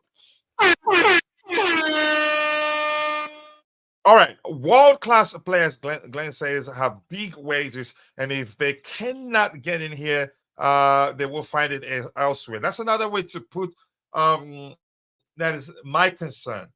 That's another way to put the concern that I laid out, that Bobby addressed, that most likely there are other aspects of the contract in question that we do not know about that probably will be attractive to those players, and more importantly, how we sell the project to them. But Glenn, nice to see you, brother. I hope you're doing well, and always nice to see you. I hope you're dealing again. I hope you're doing well. What you told us a few months ago. I always remember that, and I'm praying for you, whether you believe in a higher power or not. But nice to see you, Glenn. Much love from us here. Coach should learn Arabic if you want to play in the Saudi League. You think I'm good enough to play there? Let's see what else we have here. Wages will start changing slowly, going back down. Yep, it will. So Bobby is correct. Things have changed. Times have changed. The Premier League have changed. Football in general is changing. It's becoming more of an issue in terms of you can't just pay players any amount you want. There are a lot of regulatory bodies that has led to clubs being very cautious in terms of how much they offer to players. So, which you could argue the owners, they're very much aware of that, the changing times, and have signed a lot of up and coming players, which means in the near future, God willing, if these players are doing well, we will not be spending that much money in the future. Which was why I've always said, my concern is Chelsea's immediate future, but the long-term future will be so bright that you need protective glasses to look at it, so you don't lose your sight. If that makes sense. Let's see what else we have here. A paying Sterling, 350k pounds per week. Yeah, calling Kendrick Pies to the first team. Let's see what happens. Sterling, do I think the club would want to sell him? I'd say yes. The question is finding a buyer who would want to pay him more than he's earning right now, because the truth remains, players, they seek a higher salary whenever they're moving from one club to the other.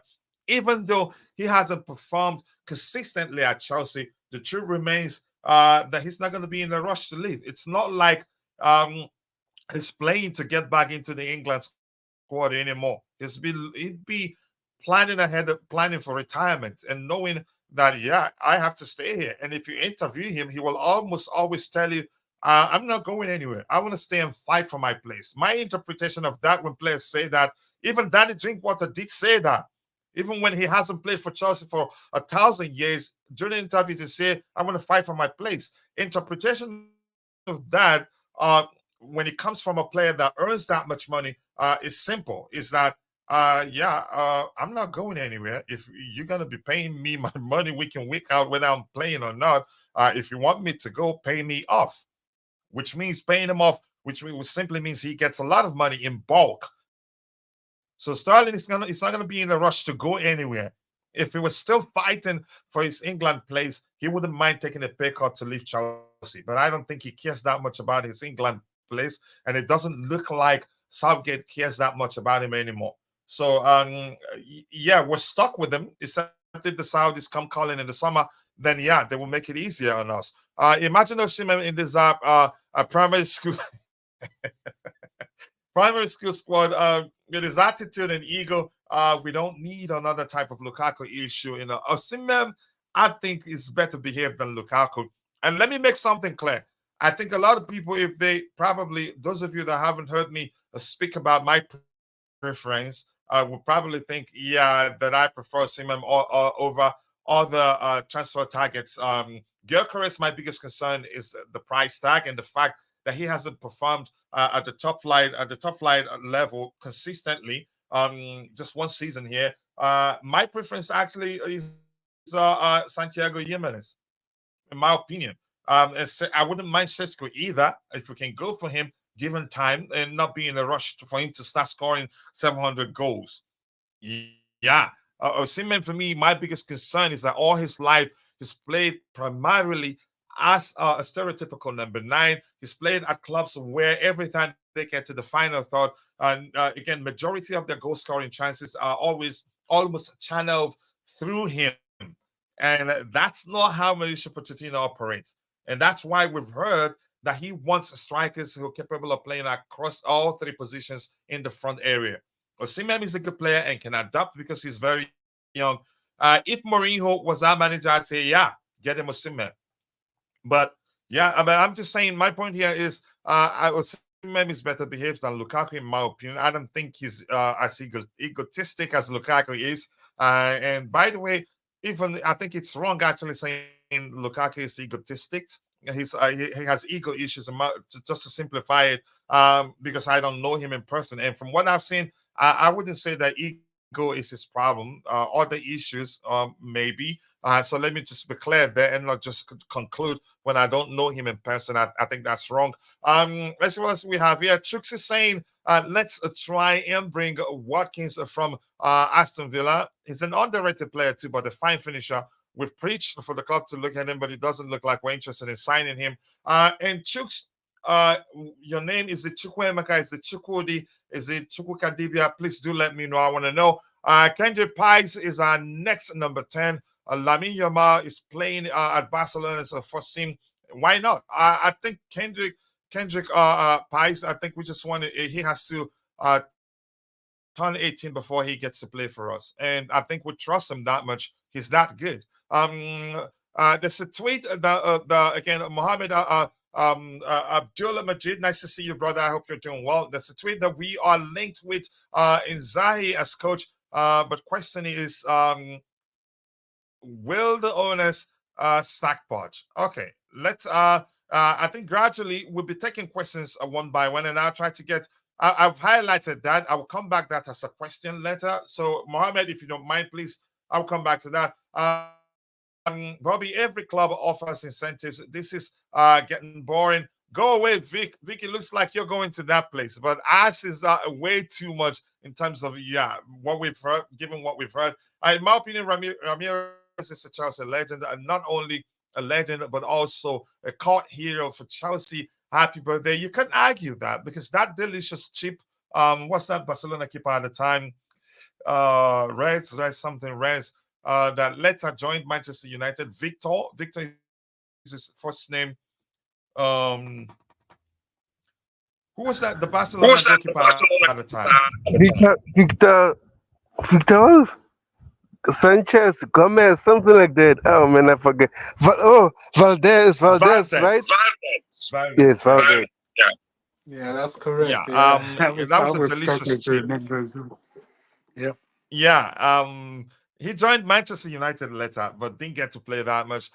Coach, I love Ramirez. I love him too. And that attitude is precisely why we aren't competing. It is not like we are the only club looking for young players too. The top ones will be picked up by the superior teams for the most part. Let's see. Ramirez was a special player. Big respect to him, and happy birthday to him. More importantly, Ramirez's energy all-round game. He's a highly technically gifted player, but I think he's that sort of player that because of how industrious he was at the time, a lot of people didn't look beyond his industry to know that there's more to his game than how quick he is and than his energy. Yep. I think there's but I think he did stuff at the time that showed a lot of people that there's more to his game than a lot of people realize. But unfortunately, once you're stereotyped, people had to look beyond the stereotyping question. Let's see. Solomon Kalou was underrated too. Kalou wasn't underrated. Kalou was Kalou. But he's so, in my opinion, still qualifies as a legend because he won what he won. He was one of those players that won us one of our first Champions League trophy. I wouldn't say he was underrated. Kalou was Kalou and was seen as Kalou. It'd be wrong to say he's mid. He was a good player, in my opinion. Casado can be the next Ramirez. Nope. He's not as industrious as Ramirez. I think they differ. That's just my opinion anyway. Anyway, I'm going to scroll to the very bottom and I'll try the best I can to get your subsequent contributions in the chat. But I'll see a few comments from some OGs here. Morata struggled on the Sarri. Honestly, if Conte wasn't sacked, I believe he may have gotten better of him because he coached him at Juventus, didn't he? What club? Was correct me if I'm wrong, I can't quite remember.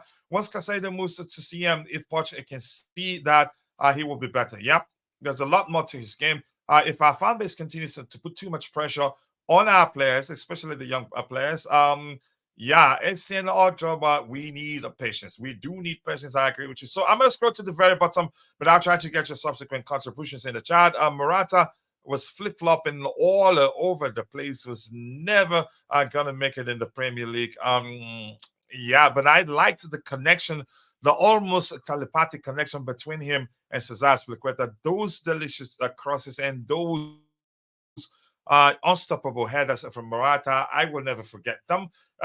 Sterling to PSG, good luck getting them to come pay you to take Sterling. It will never happen. So I'm going to scroll to the very bottom and then I'll try to get your subsequent contributions in the chat. There's a lot there to get. By the way, I cannot lie. Pais looks a serious player. I hope he is properly a transition. That's important. Yeah, the transition from, again, it will be key. His start to life at Chelsea will be key. What? I'm not sure what you mean. What you mean by that? Inzaghi wouldn't come to this. It's about money. If you pay him, he comes. It's as simple as that. And that's how I see it. My name is Chukwudi. Darling, one day I appreciate you finding the time to join the show. And thank you for saying your full name there. I realized that was most definitely an Igbo name. Okay, I'm going to scroll to the very bottom. Apologies. And Chukwudi is spreading ego rumors about the Shimem. Big up with the agenda. You like fighting people, Vic, don't you? Much love. And funny viral video, coach, would you give Poch another season? I I would say it depends on how the season finished. And if I'm going by my opinion of him, but sometimes you just follow. You just I try to be as objective as possible whenever I make big decisions. So I will go by look at what the numbers say at the end of the season, how well he did, and see if see the trajectory of the performance of the team, and then decide. But if I'm going by my opinion of him alone, he wouldn't be here next season. But it's not up to me. Chances are he'd be here next season. Everything comes down to how well we finish the season. In my opinion, I'm not too sure. Chances are he'll be here next 20 years. And as I've always said, Sir Alex Ferguson was awful, and United kept faith in him. They didn't sack him, and boom, look what happened. Do I think the owners have the luxury to do that now? I'd say no. To give him as much time as United gives Sir Alex Ferguson at the time, I'd say no. But chances are he'd be here next season. After all, this is his first season, and he's on a 2-year contract with an option to extend it by a further year. So if he ends the season well, chances are they keep him, but I don't know. I see anything else. I think coach is more than good enough to play in the side. No, I'm not. Probably will pass out after the first 5 minutes. I have to be honest with you. Look, I do exercise at least 4 times a week, but still, I don't think I'm fit enough to run that much on the pitch. I'll pass out after the 5 minutes, or just fake an injury so you take me off. I still cannot get the memory of that chip. Yep, that chip was delicious. I was in a room with 5 Manchester United fans. Take one for Chelsea. I agree. Get ready to see flip-flop in here soon. Victor Valdez used to be at Middlesbrough to finish his career back in 2016-17. Not to mention having the opportunity to watch a Drogba in the making. Even if Poch wins this World Cup, he should be sacked. He's so clueless. If he wins the FA Cup plus we finish the season very well, I think he stays. Poch works best under pressure. He does well when he knows that he has to prove himself in a game or go. Really? I think JC have also said that. You compared Ferguson to not comparison. I'm not comparing them. Nope. You have to pay attention to what I said. So, oh my goodness. Nope. Pay attention. 45 of you, don't do that to me. I might be willing to give Pochettino one more chance if he gets up the table and wins the FA Cup. I've always maintained that this season isn't at all his fault. No, that's the truth. Everything we're going through isn't down to Poch not being capable. For lack of a better language, there multitude of reasons. We have an entirely new squad. We have too many young players. The injuries we've had haven't helped too. Those factors are serious issues to factor into your decision whether we should keep him or not. It's not up to us, but again, we all are entitled to our opinion of the manager. But people shamelessly, because we're not a big account yet, we're still begging for likes. If you haven't liked the video, please take a second to drop a like on the video to help us get to 100 likes by the time the show ends. In the back end, we have 917 views, and we've garnered nearly, I think, in total,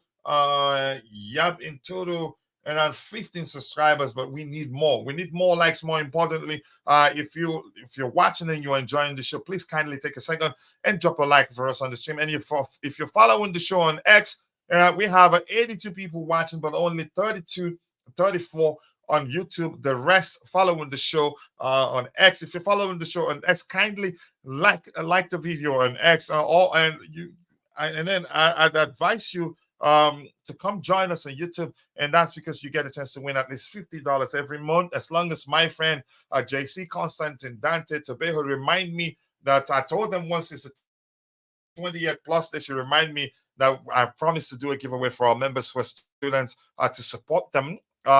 You can come join us on YouTube, subscribe. To find our YouTube channel, go to our profile on X, click through the link that will bring you to our YouTube channel so that you can subscribe.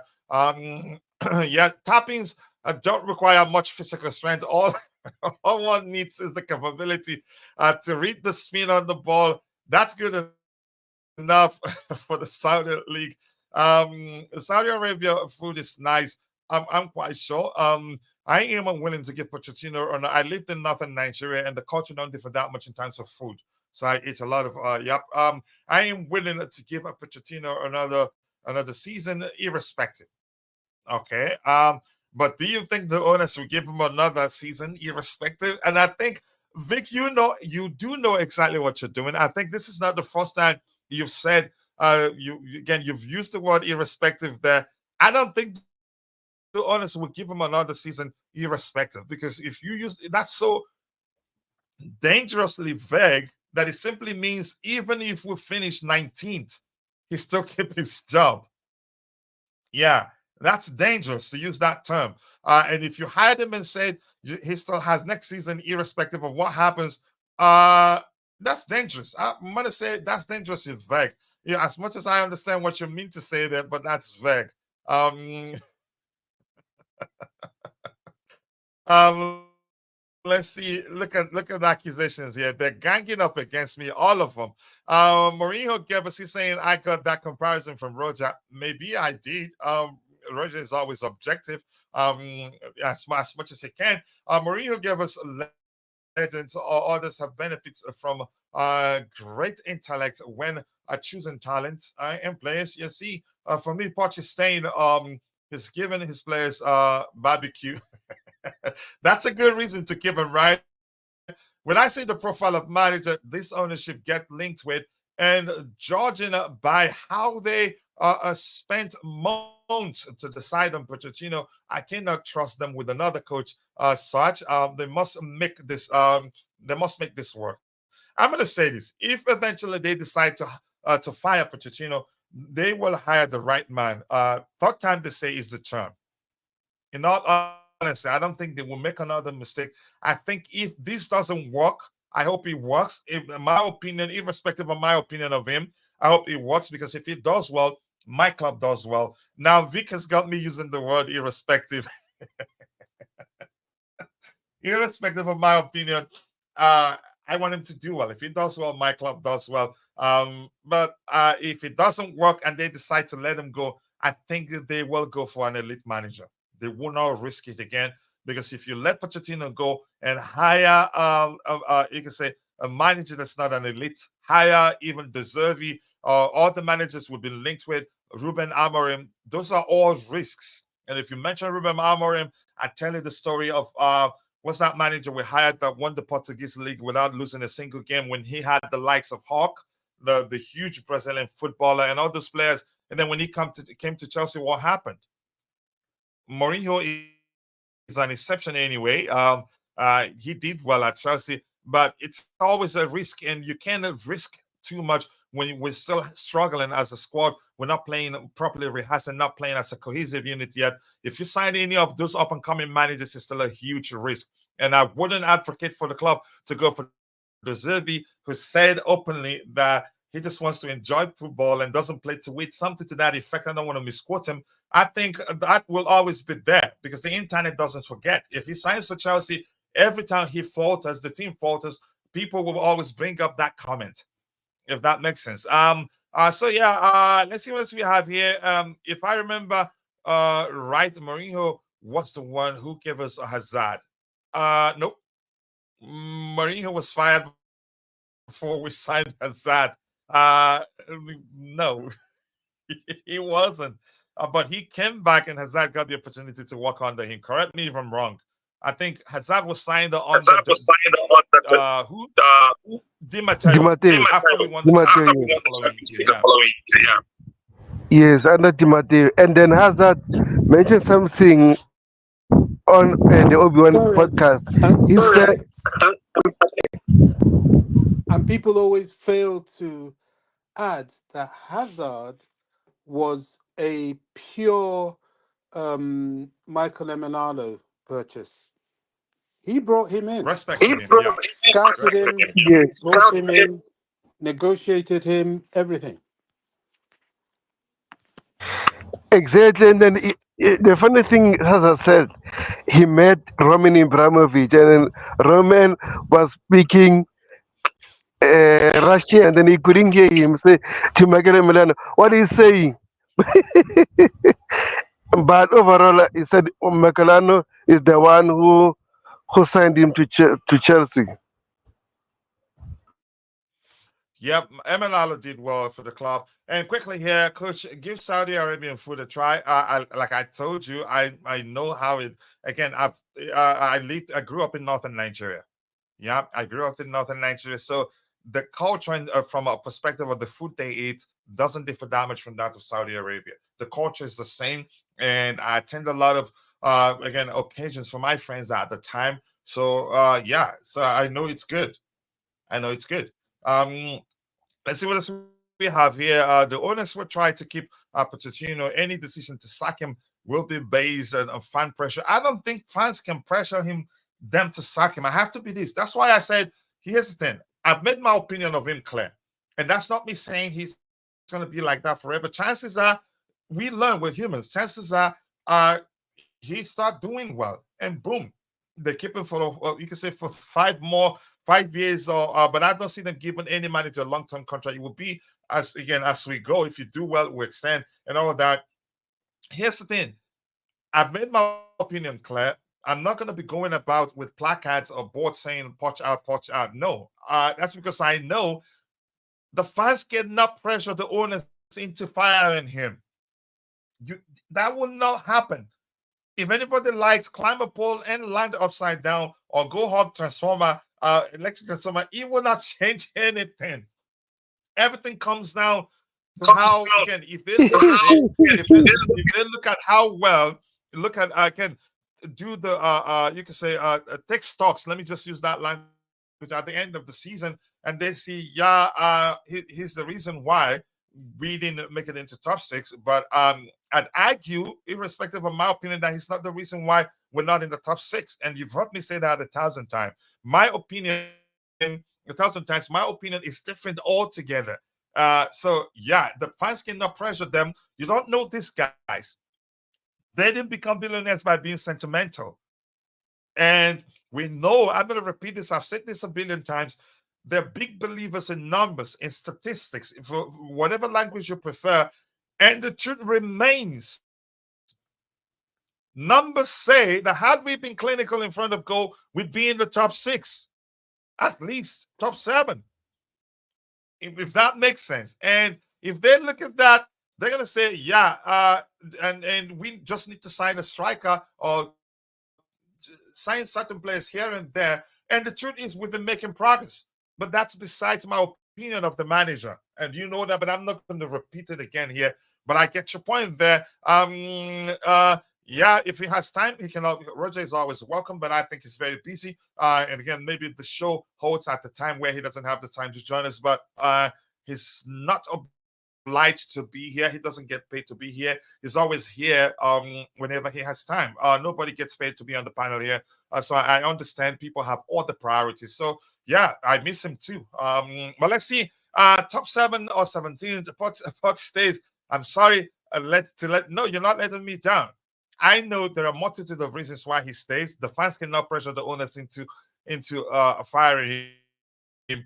And Rich Monimekos is saying blue is the color, football is the game. We're all together and winning in our aims to cheer us on. Though the sun and the rain was Leighton, you're looking for my trouble.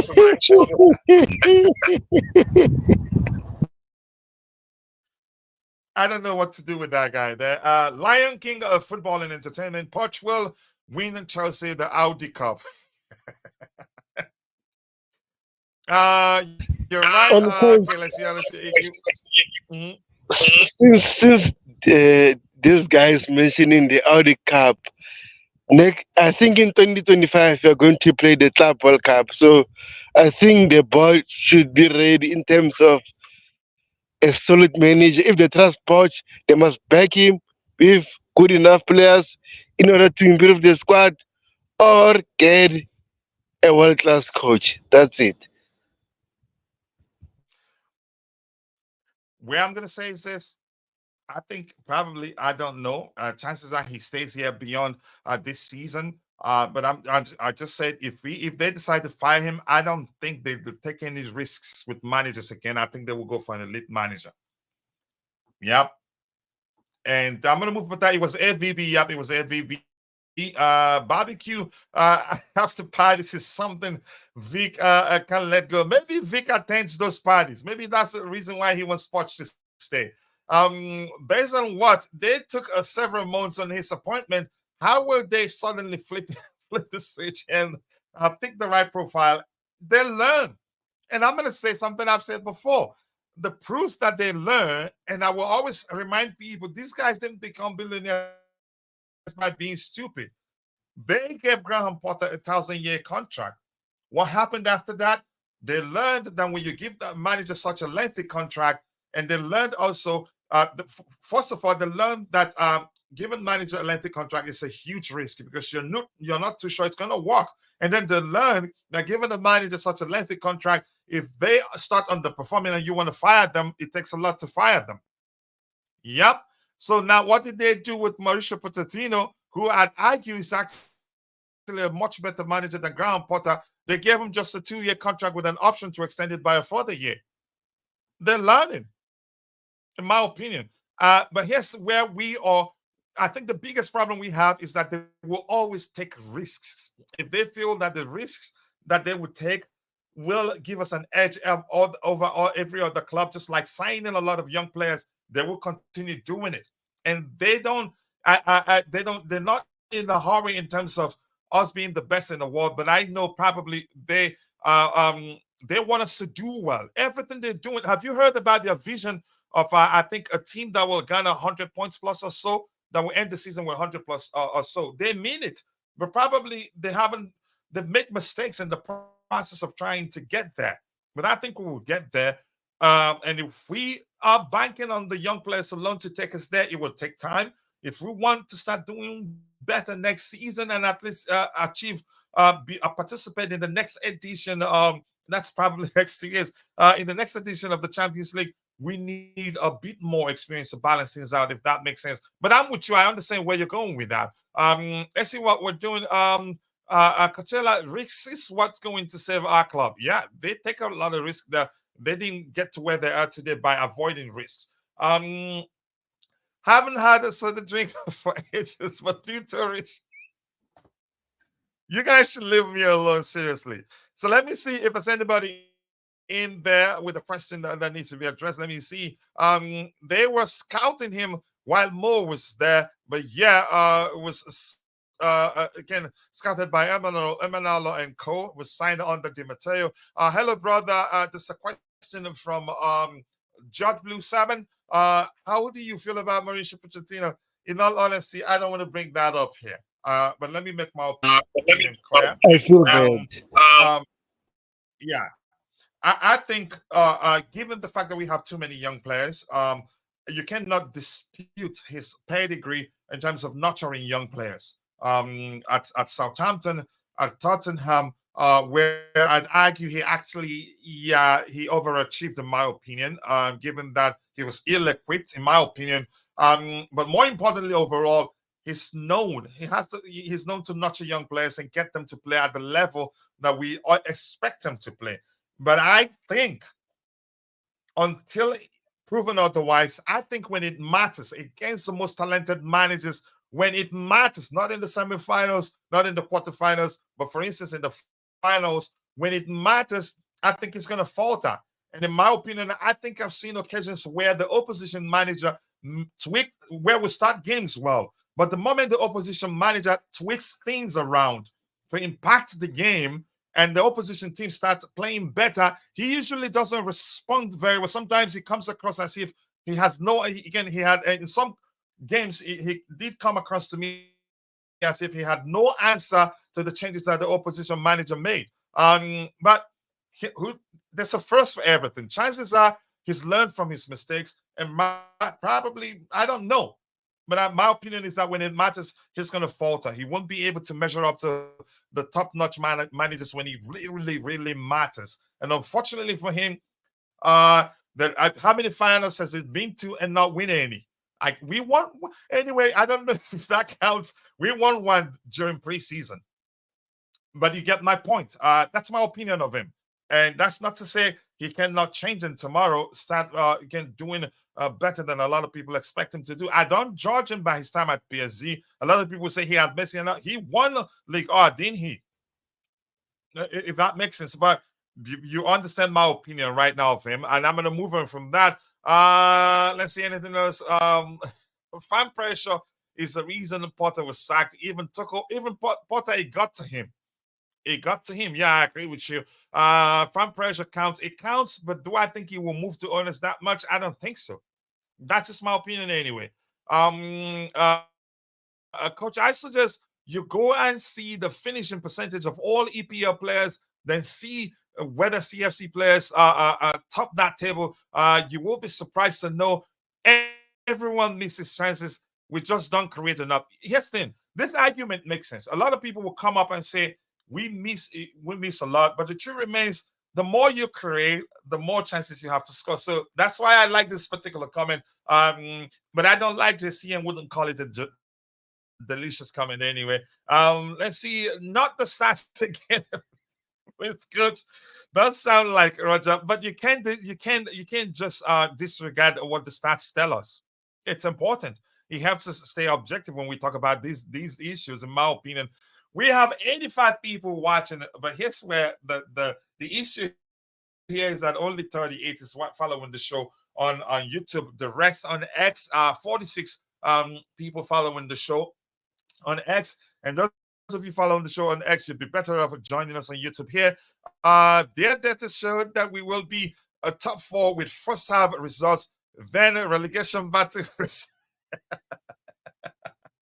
with second half results. I like that one. I honestly like that one. We have the EPL Summer Series. I don't need no Audi trophy. I hope Chelsea can win their second Club World Cup in 2025. I think we can, and I hope we do. Coach, when was the last time you had a barbecue? The barbecue here, Heston. I barbecue by myself. I don't like the ones you buy from like Domino's or some restaurant chains where they use artificial flavor to make it taste like it. But please let me talk football here. Can you leave me alone, my boss? Let me talk football, please. And talk Chelsea to be more specific. And Glenn is saying the cat is out of the bag. They learned that given long contracts to managers is risky. Next up, the players. Do I want them to learn that lesson from the players? I think no. I think it's a huge risk also, and chances are we'd find out because all those players, there's no guarantee they will all turn out good. But I hope 90%, 90+% of them will turn out good. That's honestly. But Glenn, you're scaring me right now. I like you, but I don't like that. Really, knowing these owners, they will bring a Deservy since they are Brighton margins. Mind you, Pochettino has packed David Deservy 3 times and is beaten him this season in terms of all competition. Yeah, I agree, but I don't think they will go for Deservy. What? Mr. Beast, I'm not sure. I'm not gonna highlight that one because I'm not sure what you're saying there. Guys, you leave me alone. You two talking about food.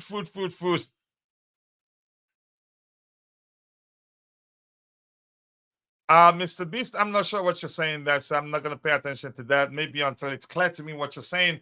I am close to the blue card. Yeah, you're getting there, closer and closer to that. So anything else to address here? Glenn is saying, new Vic and Dante were in love to the moon. Let's see what else you have here. Coach, I know you were kidding, but I'm just saying, leave me alone, please. Let me host the game. That XC thing is a fraud supreme. Okay, responding to someone there. Okay, we move on from that. Any other item we have lined up here? I think we've talked about this. I don't know. So right now, if you're in the chat and you have any questions, drop it and we will try to address it. This one here, did I highlight this as a question?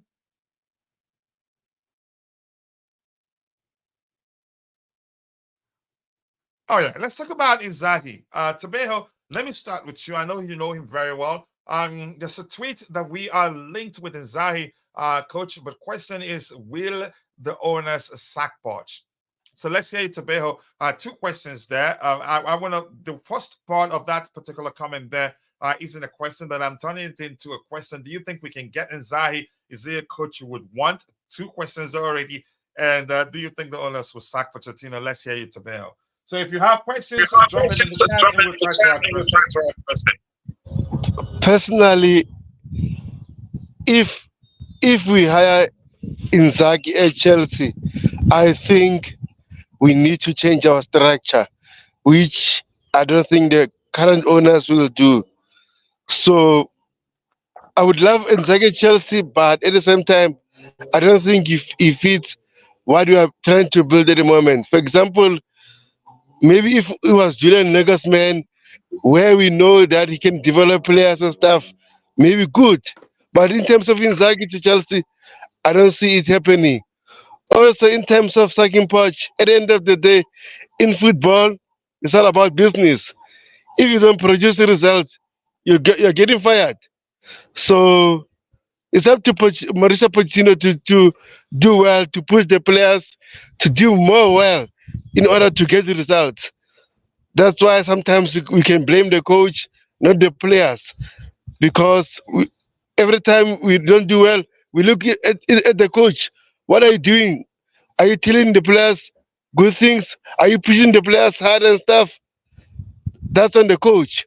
But overall, man, if Mauricio Pochettino doesn't qualify for any European competition, I don't want him at Chelsea anymore. That's my opinion. Yep, thank you so much. Good one. Is anyone going to tell the streets that Jackson's improvement is a big result of Pochettino's work, even Palmer to a smaller extent? Here's the thing.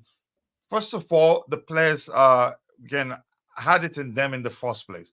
Then again, it takes the manager to give them the confidence they want, to nurture them, to tell them they can do it, tell them areas where they need to work on to become better. And yeah, credit to Pochettino. He's helped Jackson improve. He's helped Cole Palmer improve too. Cole Palmer learned a lot from Pep, but he didn't play that much at City. So as much as he's played at Chelsea, you can say we've seen him improve, do better week in, week out. And I'm quite sure you were listening when I talked about how Pochettino is known to nurture young players. And these two players you mentioned, they are a prime example of how good he is at getting the best out of young players. Yeah, we have to give him credit for that. You can't take that away from him. And I'm still saying, do I think he's the right man for the job right now? I think he is. My only concern and my argument is that when it matters, I think he falters. And that's not to say that he cannot overcome whatever that has led to him losing a lot of finals. Chances are, yeah, but we win the FA Cup and subsequent finals, he'd win 90% of them, in my opinion. But I know you have that. I'm not answering this. Go away. There's a Romanian actually restaurant, not about 6 miles, at most 4 miles from my house. Yeah, yep. So, but can you let me talk football, Leighton, please? Coach, I'm sorry, please accept. No, you don't have to apologize. Yeah, I'm not getting hungry. You gotta make yourself and some people. But if I see anybody talking about food again or sugar, I'm gonna skip it. And I'm serious. I would have called Palmer over for then in the England national team. Foden was poor again. So I don't judge players by a single game, and I think they differ. I wouldn't mind having both in a team. But has Jackson really improved? I think he's improved. Jackson, Jackson, at the time where he was missing so many chances, he did everything else well, except put away the chances that were created for him. And at one time, I think the pressure from the fan base got to him that he started struggling with confidence. But now he's bounced back. Now I'd say, yeah, his bounce back is he's as confident as he was during preseason and during the start of the season. And you know that had he been clinical, had he scored at least you could say at least 50% of the chances that were created for him, we'd be saying what the player was signed. Jackson is good. He's always been good. And at the time where people were talking about how poor he was, how he isn't the guy because he was missing chances or missing chances that my grandma or your grandma could easily put away. I was telling people the biggest problem is us not letting Jackson be Jackson. And if you remember, Jackson, I get it. He finished his stint at Villarreal as a striker, but he was never a striker. I think he had to play for them in that position because they had somebody out, but he scored a few goals. And believe me, that's not to say Jackson in the future cannot play in the number 9 position because, yeah, his finishing is improving. We were concerned that he's not good aerially, and then he scored 2 good goals with his head. And his last 3 goals for us were well taken. It didn't look as if he was going to miss those chances. But let me finish reading what you have there. Or has he begun settling in, and we are seeing a preseason Jackson again? So the second part, you still believe he's good, but the question is has he begun settling? That may well be the case. The case may well be that he's begun to settle in, and we've started seeing the Jackson we saw during preseason.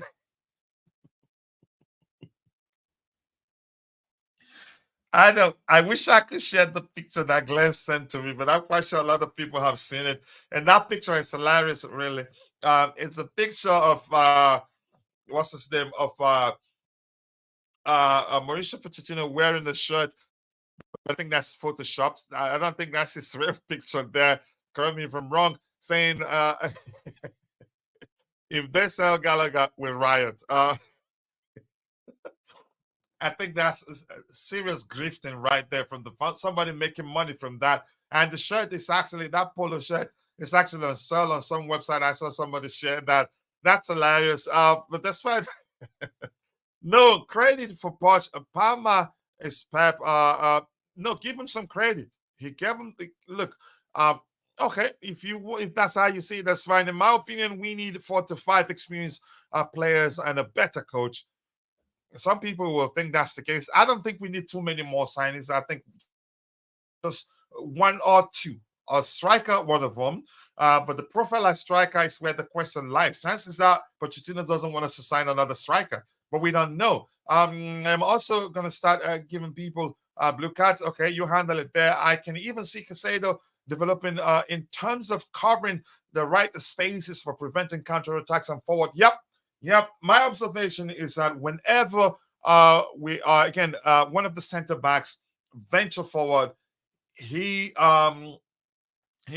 drops back to cover the space that particular center back is supposed to be in, sometimes in the right back position, and that's something he's learned. But here's the thing: I don't want Casado to continue to be R6, to be the one charged to protect the defensive line. But right now, we don't have the luxury of doing otherwise because the more traditional 6s we have and fit. Let's look at Chipu isn't fit. Romeo Lavia isn't ready. Casado has more to his game. He has that defense splitting pass in him. I think he has 2 assists with such splitting defense splitting passes in him. I think we'll get more out of him when he has the independence or the freedom to venture forward, to get closer to the final third more. I think we get more out of him.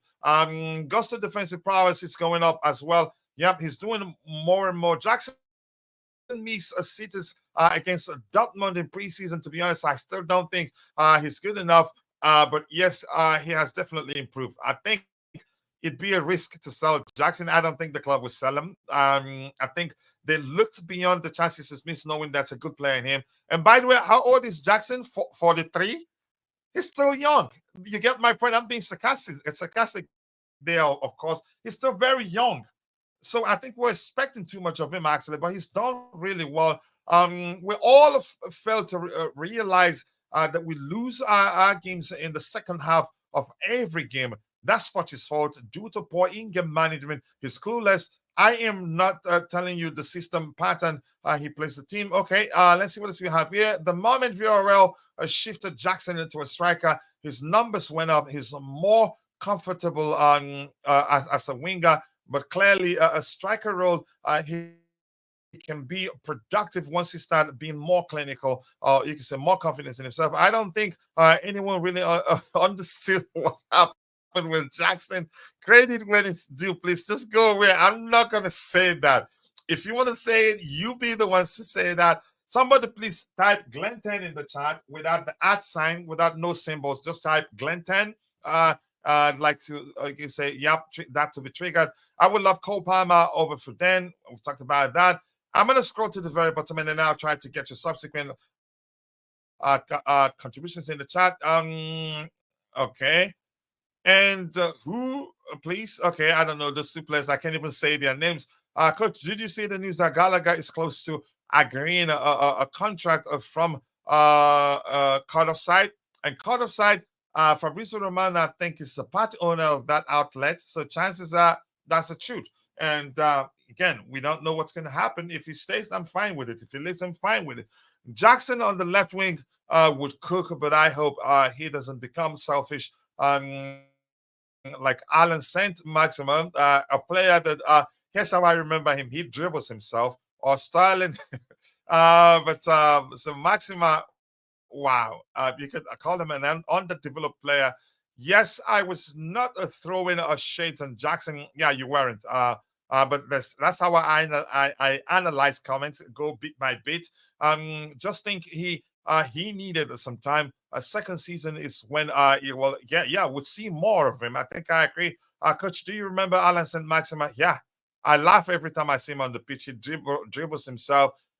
I'm not reading that one personally. I would keep Jackson Selbro. Let's see what the club does.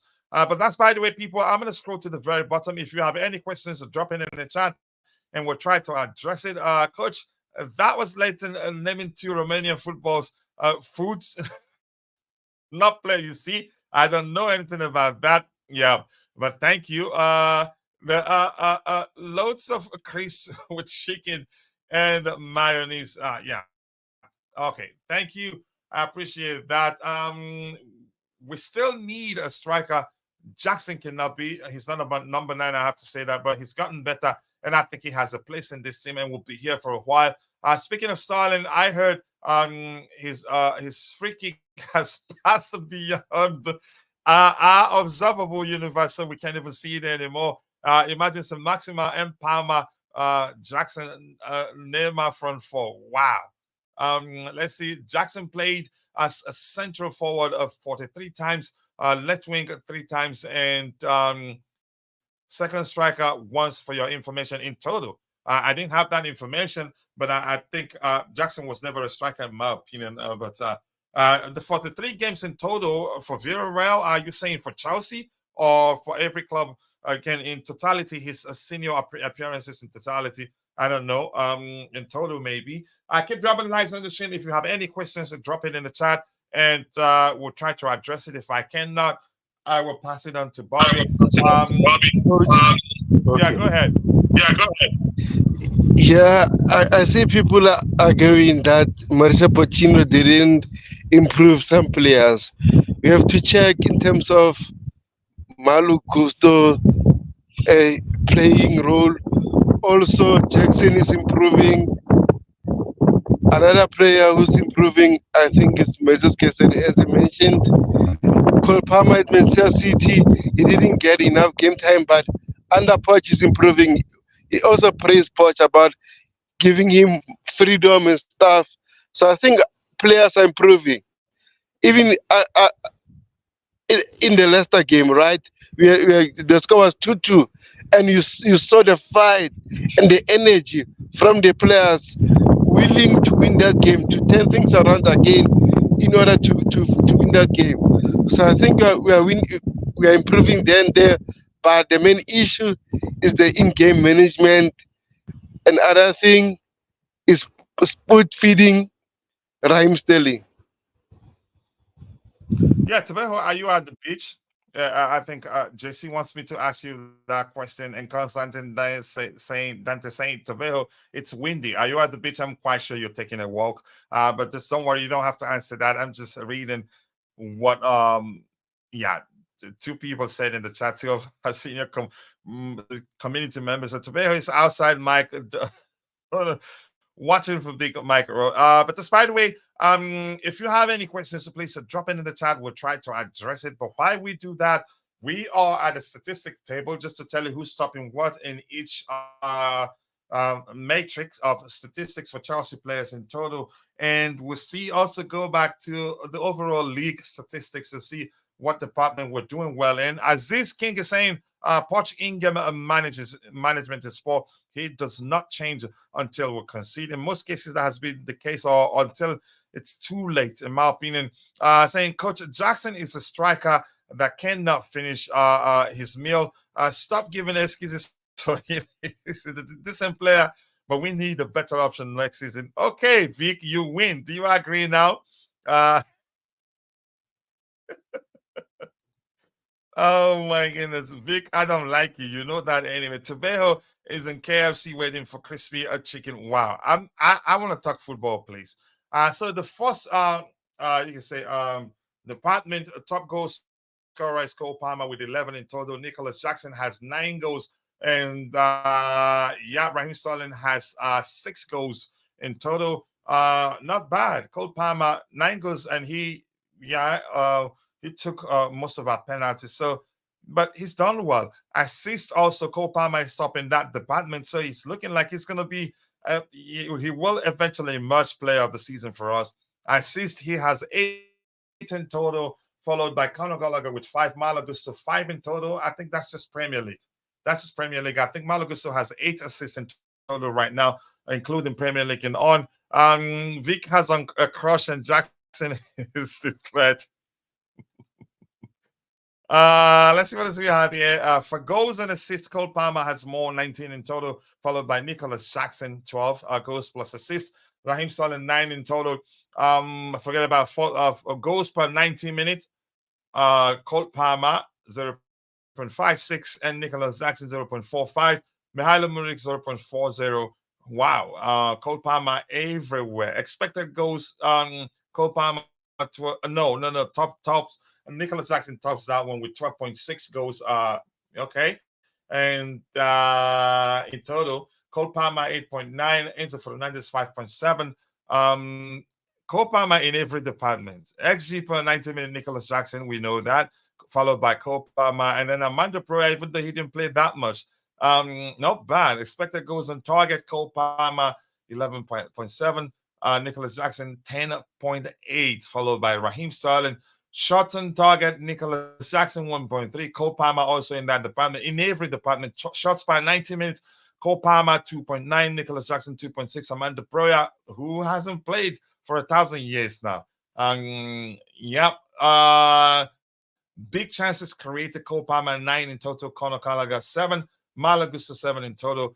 Another department there, chances created. Conor Gallagher 38 chances in total. Cole Palmer 37. Just one of Conor Gallagher's. Cole Palmer in every department except accurate long balls.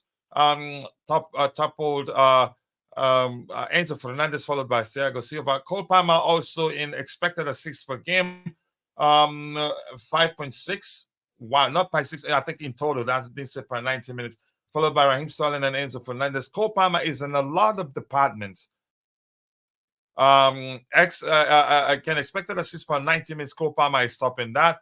Also, successful dribbles per 90 minutes. Cole Palmer is still on that list, but number 1 is Mihailo Mudryk with 2.2. Raheem Sterling, even though he finishes games with he hardly gets 50% dribble success rate per game. He hardly gets up to 50, and I think his average should be 33%, but he's second. Mihailo Mudryk topples that one. Cole Palmer number 3. So Cole Palmer looking like he's gonna win the player of the season for us. Big chances missed. Yeah, we know who's stopping that one. 15 in total for Nicholas Jackson. Raheem Sterling 10. Enzo Fernandez 6 in total. Penalties awarded. Raheem Sterling has 3 penalties. Noni Madueke 1. Mihailo Mudryk 1. Successful tackles per 90 minutes. Conor Gallagher 1.7, which was why we argued he should be playing in a different position.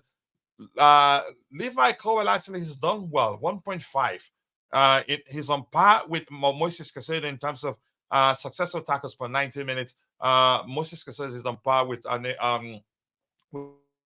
Cole Palmer. Interceptions per 90 minutes. Conor Gallagher also 1.4.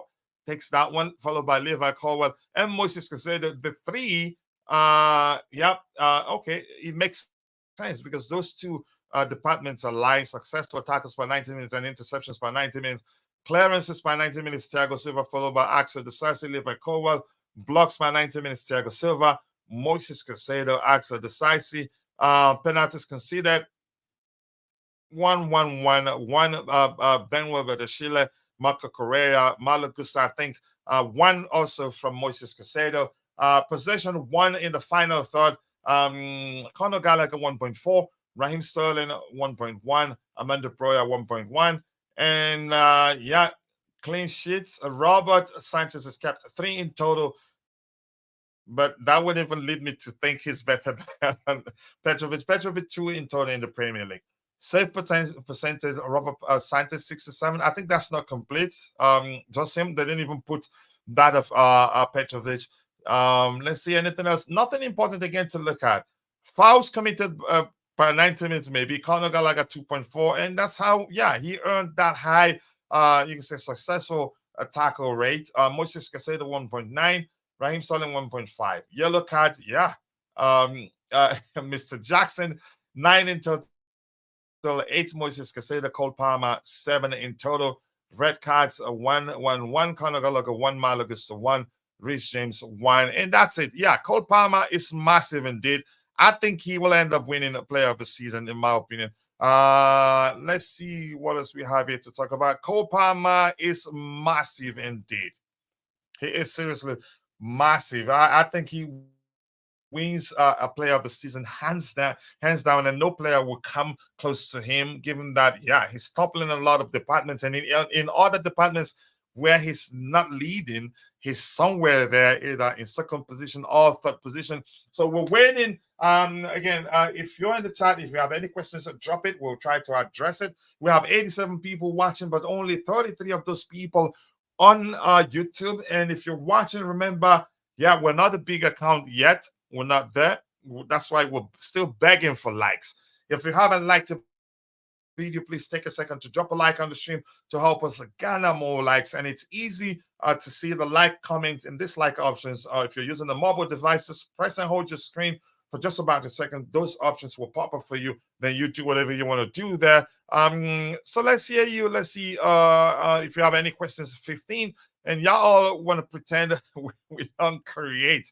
But here's the thing: the argument is that create more and they have more chances to score more. It's getting annoying, but still, one in first. Let's see what else we have here. What else do we have?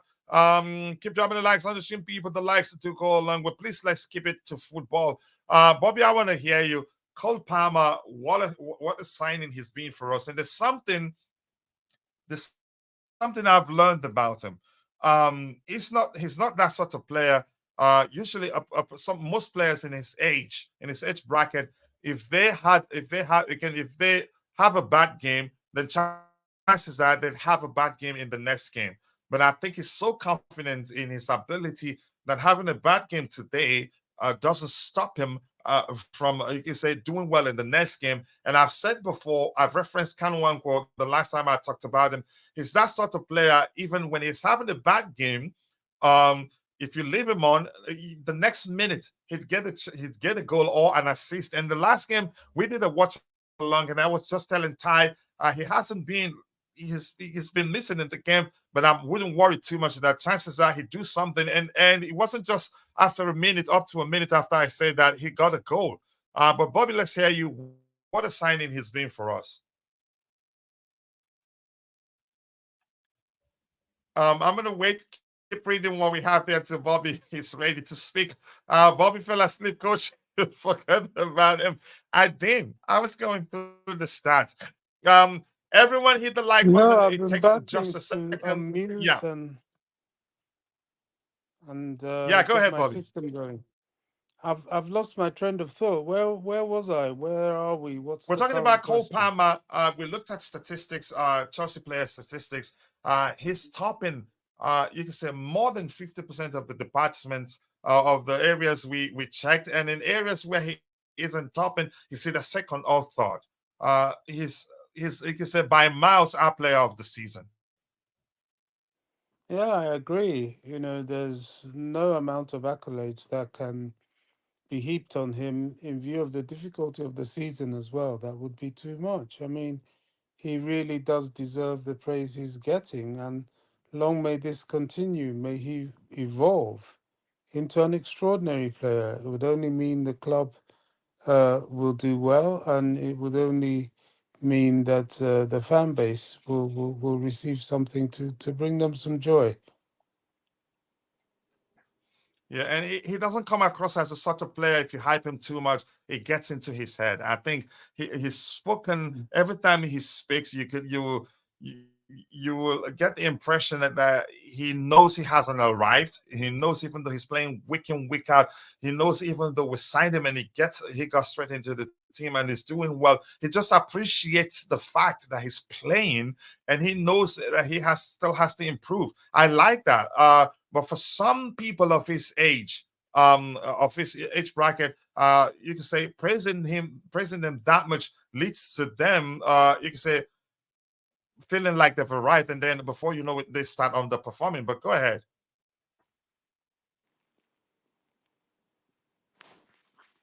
Yeah, Oh, yeah. He's at the right age. He fits our profile, definitely. As I said, there's no amount of praise that he's getting at the moment which he doesn't deserve. He certainly is the future, and I say long may it continue. He seems to have his feet firmly to the ground, which is what he must have. The greatest players know that you're only as good as your next game, so they work hard and mhm. hard and hard, and that's the course he's taken. So, yeah, good luck to him. I'm very glad he's at Chelsea for sure. Yeah, I'm glad to. Tobeho, what your take? Cole Palmer, what a signing he's been. I think the future is bright, and I think he'll be here for a while. And I did read some rumors the other day saying something that said something to the effect of that we are actually discussing a new contract for him, and probably that's down to the sort of contract he signed. If you meet certain threshold of expectation, you get a pay rise or something to that. But Tobeho, let's hear you, Cole Palmer. What a player he's been for us. Yeah, first I have to confess, I was one of those people complaining that why are we signing this kid? He haven't scored any Premier League goal at Manchester City. Maybe due to the fact that he didn't get enough time, right? So overall, I think I must salute our recruitment team. They recruited a massive talent for us. He's doing a lot of things at the moment for us. He's getting us in many games while we have Raheem Sterling doing nothing. But overall, I think Obama is a fantastic signing for us. He deserves to win the Premier League Young Player of the Season. Personally, for Chelsea, I know he will win Chelsea Player of the Season. It's clear how he performs. Yeah, again, I cannot express how happy I am enough that we signed him. An excellent player, very intelligent player. He can play in a deeper position. I think would see more, in my opinion, if we go with a 4-3-3 structure and it's deployed as one of the 2-8 flank and the 6-6. I think would see more from him, in my opinion. So if you're in the chat, you have any questions, drop it so we can address it. And if you're on the panel, Bobby, Tebogo, if you have any questions, ask, and let's try to address it. Otherwise, we'll be rounding up soon. Let's go again. The league overall, no need. I think the team stats. Let's see if we're topping anything important there in terms of team stats. That would tell us a lot. But Tebogo, if you have any, so if you're in the chat, if you have any questions, drop it. We will try to address it. And if you ask anything difficult, I'll push it to Bobby or Tebogo. I'm not sure. I'll make adjustment to Nightbot to respect some people. Mabas, I know you don't take offense. I will try to fix the issue. I don't know Nightbot that well. I'm trying focused on programming things that, again, you can say creating commands that will help reduce the workload on me. That will go a long way. So let's see. Mabas was threatening Nightbot, and Nightbot answered. Question to Tebogo: did you like the performance of Gallagher and Chilwell yesterday for England? Jesse, I know you like Gallagher. Samuel, I'm not sure why you're asking that question. Personally, I didn't like their performances yesterday. They were poor, to be honest. But overall, I think the game was fun to watch because in the first half was more intensity, more build-up play, but both teams couldn't score. But overall, Kalagalagan and Ben Chilwell, oh man, they were awful. Especially Ben Chilwell. What was he doing with that uh, 3 points rugby shot? What was that, man? Come on, Ben. Houston, I watched only the second half. I joined towards the end of that game. It wasn't long I joined. Hendrick scored that goal. I don't judge people by a single game. I get it. It was so awful that some Chelsea fans, you can say, took it and run with it, and I think it's too much anyway. Listen, I don't. International displays of some of our players, their displays on international duty, I don't judge them by that. And that's because we're talking about players that haven't played together for a while. And if they come together in a few days, boom, they're playing a game. And in some cases, deployed in certain positions where you can say they don't do well, in my opinion. But that's a funny question right there. Neymar hasn't been playing for the 1,000 years due to him being injured every year. Yeah, that's the truth. What about a poll, coach? Okay, I'll do that in a bit. Just give me 1 second. Question. Bobby, here's a question for you. I hope you're paying attention. What do you think of Stefan Boston? Is that how you telling lies about us? Bobby, I'm sure you heard the question. Let's hear you. Yeah, I mean, I have to say, in recent times, apart from trying to keep up And Bobby, can you tell us with, what he said well, this is before? what I Yeah, mean, because where I'm some people heading might to, not know. because I don't know what Okay, he said. Um, okay. are you going to tell me? No, I don't know really. I don't. I think he said it on one Yeah, of the panelists. I think during the game or so. I'm not sure. Tabeha, did you know no, what I he mean, said? I, I was trying to explain that, Okay. together with keeping abreast with my fitness regime, and all the nonsense I'm sick of listening to. I've really toned down the amount of social media, other media.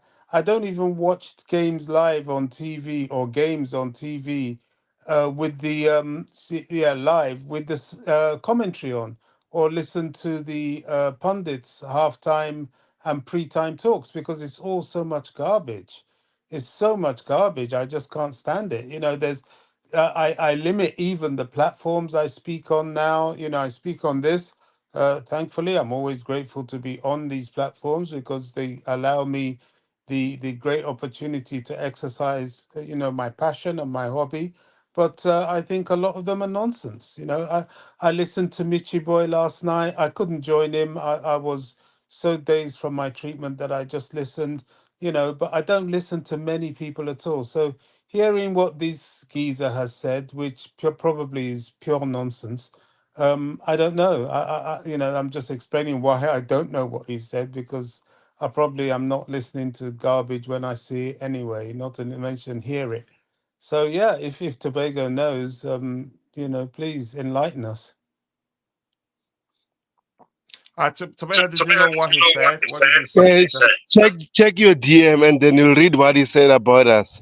Check your DM. Just search about him and check what he said. Just check your DM and then check what he said about us, if you don't mind.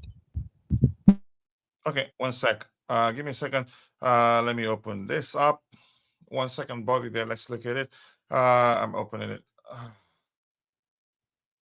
Okay, football finance expert Stephen Boson. The sanction at Chelsea will possibly be more severe with a bigger points deduction. I think the scale of the losses they are currently forecasting to me appear to be vastly in excess of Oh, both Everton and Nottingham Forest's. Let me just finish yeah. it. This year, Uh, from an operating perspective, it is going to be even worse than last year because they've got no Champions League and no European mm, competition at all. Really, they have to find buyers for Trevor Chalobah for 20 million, Amanda Broya for 40 mm, million, and Conor Gallagher for 15 million. It's those sort of deals that need to be done. And yeah. by the way, they all need to be done by June 30th. That, as we know, is articulated within the Forest decision. Mm. There's a whole I, conversation about I, how hard it is to sell players in the period of June. The Premier League actually suggested that more or less that it was impossible. I think that's just his opinion, and that's why I don't pay attention to mm. such. But go ahead, Bobby. You're right. I do know about this. You're right. It is a lot of his opinion. It's a lot of the what do I call it? Uh, um, International break prophets of doom against Chelsea, trying to scandalize the club. Yes, there are elements of truth which they always take and then twist it to tarnish and to scaremonger the club. The element of truth is that if, come the said time, Chelsea's books still show in the red in to the point of 90 million or so, whereas the threshold, I think it's 105 or something like that. But if they show 90 million, then of course there will be, if there is a penalty to be had, of course, if you're using punishment of scale in relation to Everton and Nottingham Forest, who were about, I think, 10 million over. I think one club was even just 3 million over. Then the punishment would be harsher. But the ownership have said on numerous occasions that they have this in hand. They are money people, and money is their trade, and they have plans either already in place and or calculations that we are yet to catch on to, that negate them from these dangers. For example, they while media like this geezer were busy screaming and shouting at Chelsea, "Oh, Chelsea is spending 100 million, Chelsea doing this, Chelsea doing that." These guys understood the principles of amortization and introduced that into their purchases. Now, another thing a lot of people are not thinking of is when Chelsea do drop 100 million on a player, the negotiations that they go through within the amortizations and within the payback often has it that what it amounts to is Chelsea spending something like 10 million a year on this 100 million player, which means the cost is spread out. So I think at this point, yes, while there is some value to what he's saying, I think it completely underestimates and undermines the dealings and the intelligence of the owners. Now, it would be greatly surprising, if not rank stupid, if these people, come the time, find themselves unable to address the financial deficit. They know this, they know what it's about. Now, if, and this is a big if, they have a preconceived calculation that they will have a deficit, then know that the players that they have accumulated and their age group is what they want to use to navigate whatever period of time or whatever punishment is thrown their way. And even that seems rather far fetched. So I would err along the side that we wait, we see what these people are doing, we see what measures they're put in place they're going to have in place come the 30th of June to address the situation. You know, you can't negate Boli's visit to Saudi Arabia. He didn't go there on holiday. He was sitting down talking to Michael Emeralo, and who knows what negotiations took place there. So I think it's a bit too much of negative wishful thinking that we often deal with at Chelsea to say that for certain this punishment is going to happen because the club has breached PSR rules. Yep. There's another question for you there, Bobby, which says, Yeah. I don't know if you wanted to add to the Stefan Bolson. I nearly said Stefan Bozo. I nearly said Stefan Bozo, but I'm not into name calling. But let's hear you. Yeah, to be honest, man, it's just pure agendas. If this, if that. Let's wait, like Bobby said, until the 30th of June. Then we'll see what will happen. Now we can't judge nothing until it happens. Yeah. Bobby, here's the next question for you. I hope you're listening. It says, "Hey, Bobby, given our project so far, who in our club have you identified that don't fit this project?" Because I remember he said during again the first 45 minutes into the show, he said, "I think we should identify those that don't fit and sell them." So he said, "Who?" Let me read it out for you. Who in our club have you identified that don't fit this project, or is it too early to judge? Up to now, I'm sure you can see what we don't need. So, Bobby, I don't know. Should I read it again, or did you get it? No, I get it. I get it. And that's quite a good question. It really is. And I have an answer for it. I really do. The players that I feel, because to me it's just players. I know he alluded to owners and directors, and no, I don't think there's anybody within the ownership structure or the directorship structure that really doesn't fit. Mhm. Even the management structure at the moment seems to be, to me, the right management for where the project is at this point in time. And we can't really judge till the summer whether we need to make a change there. So that side of things, I wouldn't say there's any, we can't be trigger happy. But one thing that is glaring amongst the playing staff is Raheem Sterling doesn't fit the project. Whether he can be sold or not is highly unlikely because of his wages. Um, um, Robert Sanchez is not good enough as a goalkeeper. Can he be sold? I don't think anybody will want him because he's so poor. Um, um, Amongst the other players that I put a question mark on, I'm not saying he's not good enough because he's never really been fit enough. But Benoit Badiashile, I don't know. I think there's a huge question mark there. This long injury spell he's had has not helped him. But, I would rather leave that and let's see what happens if and when he's fully fit and can show us what he can really do. Apart from those players, I don't think there's that much that doesn't fit the project that we have seen during the course of these seasons, this season. Another thing that has to be looked at is those long-term injuries. How many of them will persistently be long-term injuries?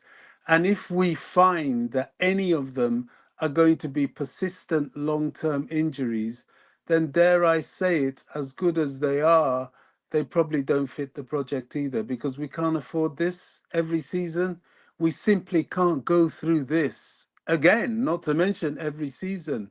It's so debilitating to the progress and to the performance of the team that it has to be addressed. And I just pray that these injured guys can come back and give us some form, give us a full season. The best ability is availability.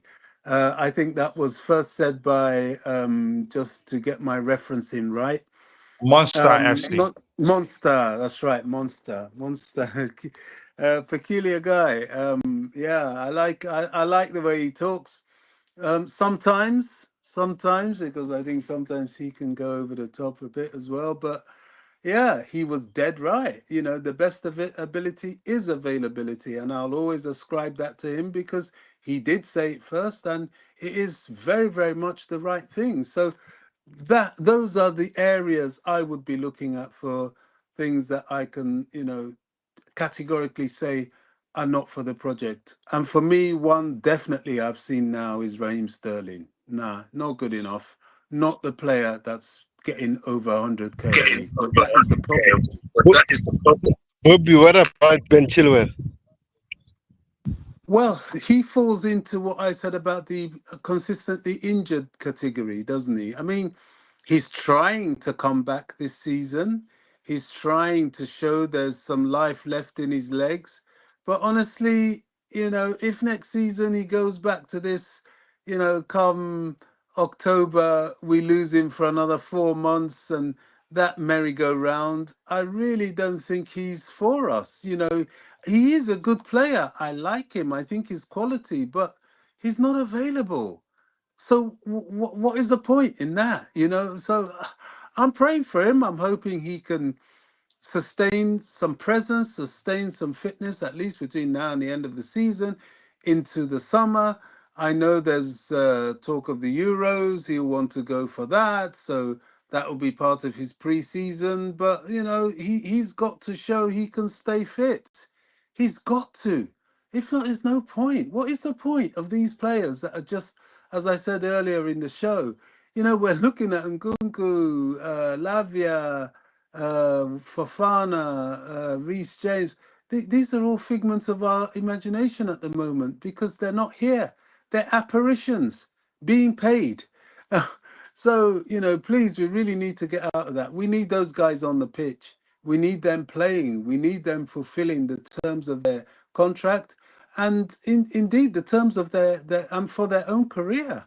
Look at the gaping hole their absence leaves in this team. So if they're not going to be fit, we may as well get somebody else. Sadly, they cost so much money that they're not easily offloaded. Yeah. I'm gonna go, Bobby. Please don't mute yet. If you agree with me, I'll catch a few Okay. comments from some of the OGs here, and I'll find a question. I think there's another question for you there in the chat. But thank you for that good question there, Willie Bless. Stephen Bosso saying it that we are going to get up 12 points deduction. We've addressed that. Coach, don't put Bobby on the spot. That a troll at Talksport says a new thing every day, and everything is baseless and lacks any proof. Why do you want Bobby to speak about it? We have to address it and maybe get our followers to understand. Yeah, it's absolute horse dunk, if that makes sense.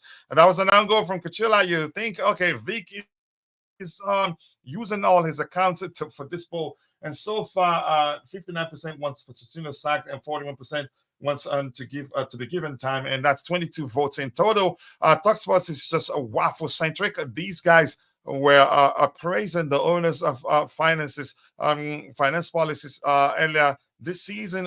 Coach, I want names. Who I can't give you names, and I can't see who actually. So Google, they knew exactly what they're doing. But for time, Kachila, would you take Kim Min Zhao at Chelsea? Is that the Bayern defender? Am I correct? Correct me if I'm wrong. Or am I Yes, mixing names up? yes, correct. Okay, thank you. I will take him. I think he's a good defender. I know Coach did that for a reason. I didn't do anything to the poll. I'm looking for questions here because we'll be rounding up soon. The cost of amortization is about 85 million a season for the next 7-8 years. That's 85 million off the transfer budget every season. But we have a lot of players. Hopefully they all come good. Who's your favorite Chelsea player right now? I would go with the player that if we didn't sign, would probably be in the relegation zone right now in Cole Palmer, in my opinion. Let's see. There's a question I did see down there. Where is it?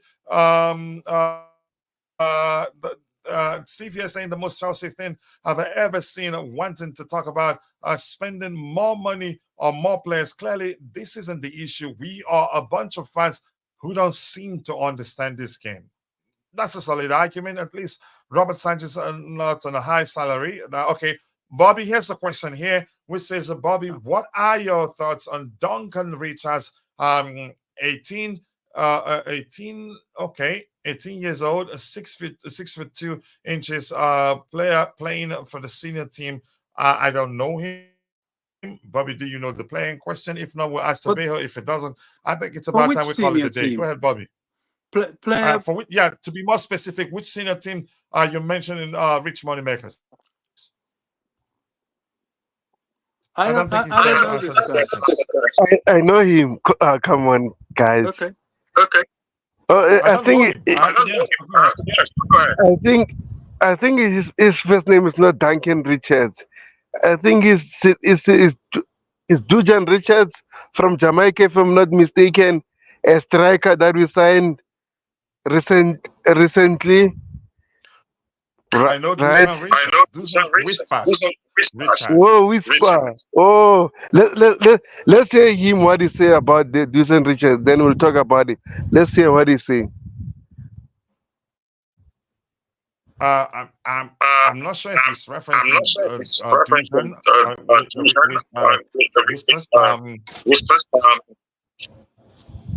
I'm going to meet you. If you're just me, I want to speak you on mute. Coach, you don't want to ask my question for Bobby. I want to go have a shower. What was your question again? Did I miss it anyway? What question did you ask Bobby? I think I did see it. Did I highlight it? Let me check again. Our Chelsea senior team, Dujan. Okay, the Jamaican kid. 18. I think he's still 18. Can you put the question again? Maybe I missed it quickly so that Bobby can answer it, and we'll round off with that. What was the question again? I did see it, but I can't quite recall what it was. Was it about oh my some gosh, player and I did not highlight 6 foot tall that I somehow dropped out? I didn't. No, not that one. I think Rich Moneymaker is talking about Dujan Whispers Richards. I think that's all his name. Oh, Whispers. Constantine Dante, can you ask the question again in the chat so Bobby can address it? Go ahead, Bobby. Well, as far as Whispers is concerned, as far as I know, we are on course to see him and seeing his capabilities in, within the integration of the team in the next pre-season, which is rightly so. That's where they will judge whether he can join the squad or have a little stint on loan. I would be surprised if he joins the squad immediately. I can imagine he will play in the preseason and then go out on loan. Yeah, I think he needs to be. I don't think he joined the senior team right away. I think probably will go out on loan, in my opinion. But Constantine Dante, I'm waiting for that question so that we can round off. I'm looking for it. I remember seeing you asking for the poll. I remember seeing the question too, but somehow I missed it. Okay, so Bobby, what do you think about Simon Phillips' journalism? That was the exact question. I remember seeing that. Bobby, are you there? Yeah, I'm here. Look, I don't want to feel like, make it seem like I've got anything against Simon Phillips. I think he disappoints me sometimes. I think he really does. I allude to about, oh gosh, between 10, 15 years ago, maybe even more, on X. He what's that word? Blocked me. He blocked me. He's one of the only ones that has ever done that. Why did he block me? Because I challenged something that he said that was an absolute nonsense. And he's capable of that every now and then, as we've proved on several occasions. Some things he said that's just nonsense and so detrimental to the club, in terms of in terms of what it does to the fan base. I've forgotten the most recent one he did. He suddenly started questioning a player. What was it, Coach? Can you remember? I can't remember now. Can you There's say that again? these things. Or One was of it the what things. you're talking about? What he said about Gyökeres and Disasi? Yeah, something like that. He started Oh, yes. stirring it.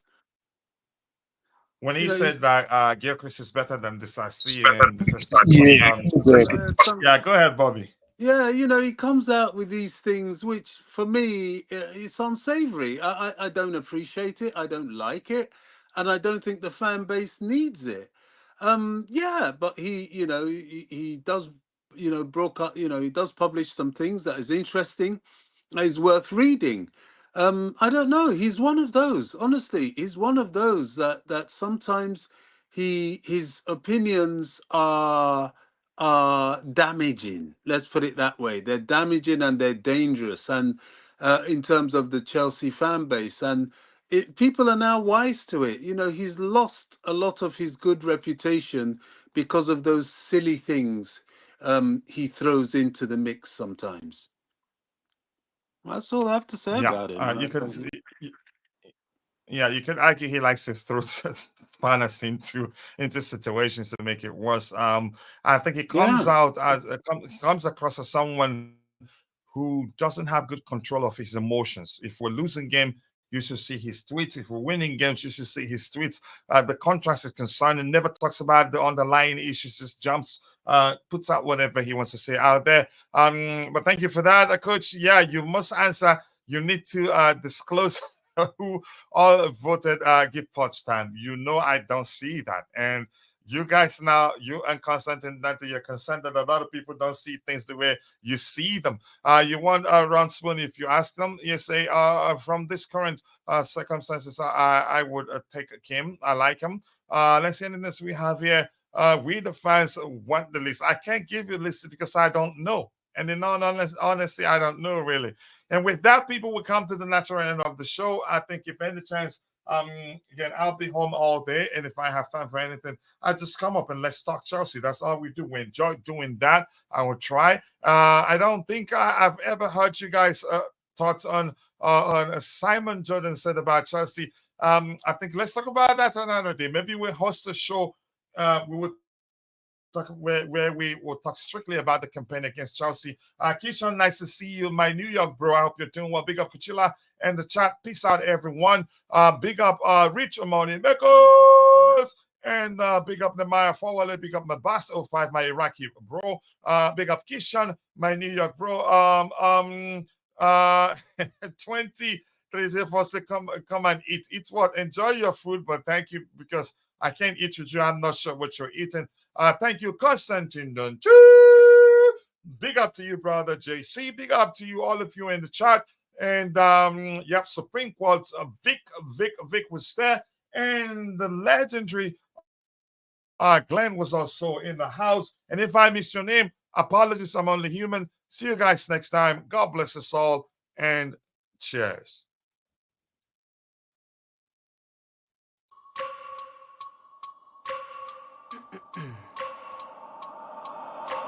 I wake up every minute with the fever dreams. I push my mind to a limit where it needs to be. I work blind, got vision I don't need to see. I'm picking mind over matter, I believe in me. I need to find more hours in the day to breathe. Need to find more power in the way I be. And when my mind turns sour with the painful scenes, I need to scream out loud, I can't stop me. I wanna be the greatest like Rocky. You know I leave them all hating like a hobby. I'm out here making moves like a lobby. And if you ain't with me, it's your loss. I got my mind on the facts, I'm a python. Grab what I like real fast, choke until I have everything I attack, everything that I lack, everything that I want, and I see matter of fact.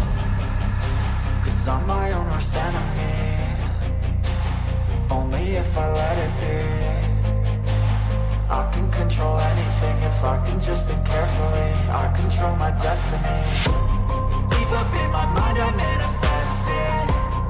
Every morning I wake up obsessed and everything I do the best. And deep within my mind you know I'll always manifest it.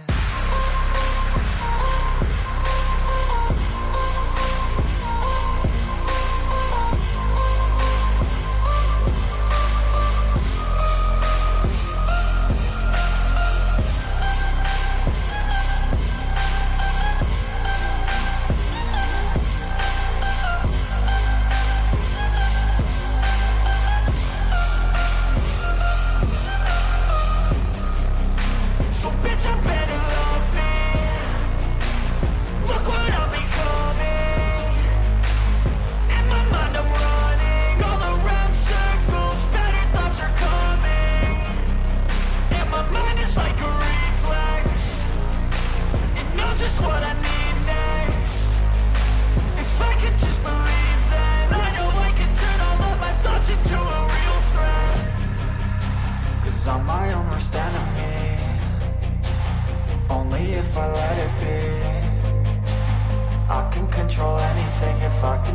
carefully, I control my destiny.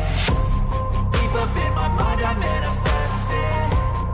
Every morning I wake up obsessed, and everything I do the best. And deep within my mind, you know I'll always manifest it.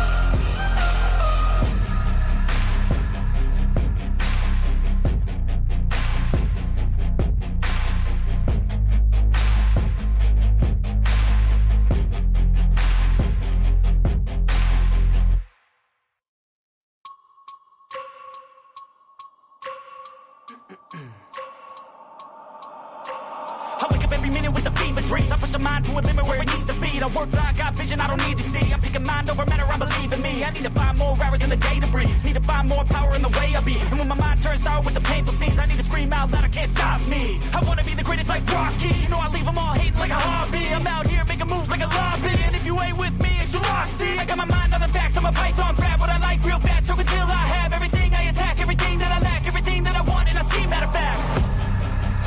Cause I'm my own worst enemy. Only if I let it be. I can control anything if I can just think carefully. I control my destiny. Deep up in my mind I manifest it. Every morning I wake up obsessed, and everything I do the best. And deep within my mind, you know I'll always manifest it.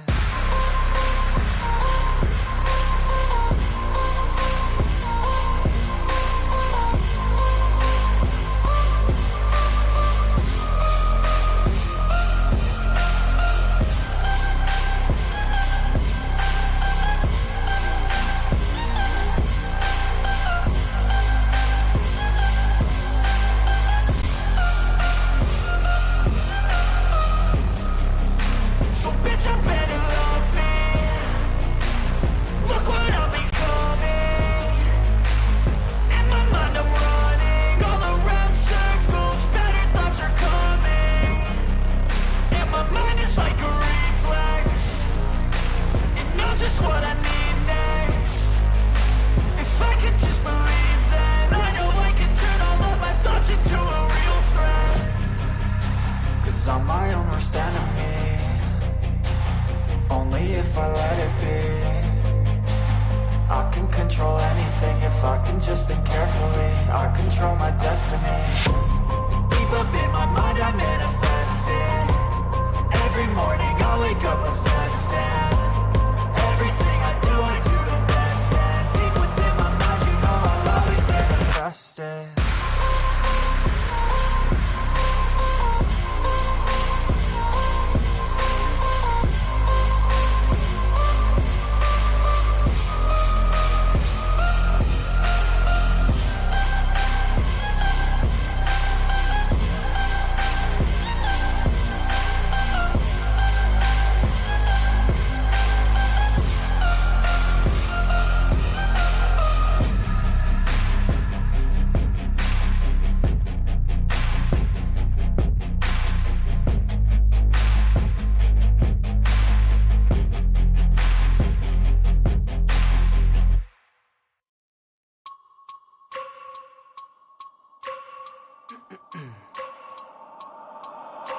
I wake up every minute with the fever dreams. I push my mind to a limit where it needs to be. I work blind, got vision I don't need to see. I'm picking mind over matter, I believe in me. I need to find more hours in the day to breathe. Need to find more power in the way I be. And when my mind turns sour with the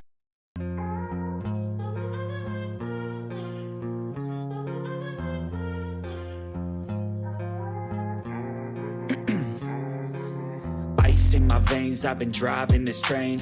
Years in this lane, there's no stopping this flame. Cause I came to the game and I changed it to play how I like, rearranged it to my own domain. Yeah, I got what it takes, made lots of mistakes, taking shots, skipping breaks, feeling lost, feeling great, popping off, singing straight, never stopped, never changed. All the squad here to play, and I've got something to say, yeah.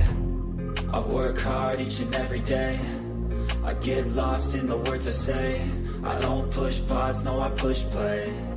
I won't stop till I make a change. I withdraw on the things I make. I turn flaws into flawless traits. I build tall, never capped in space. I won't stop till I hear him say,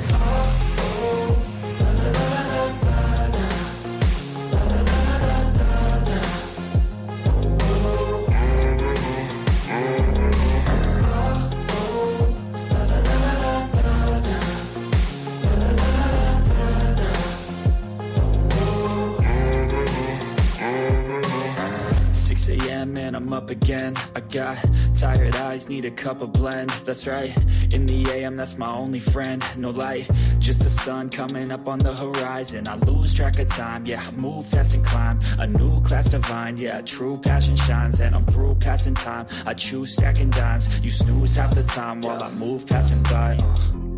I work hard each and every day. I get lost in the words I say. I don't push pause, no I push play. I won't stop till I make a change.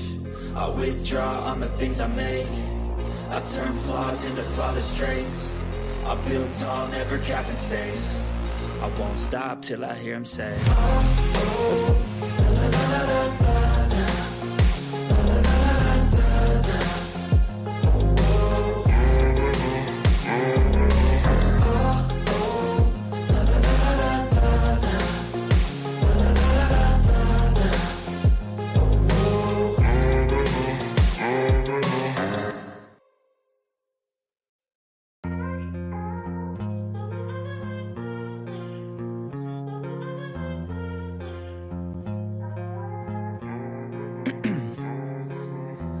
in my veins, I've been driving this train.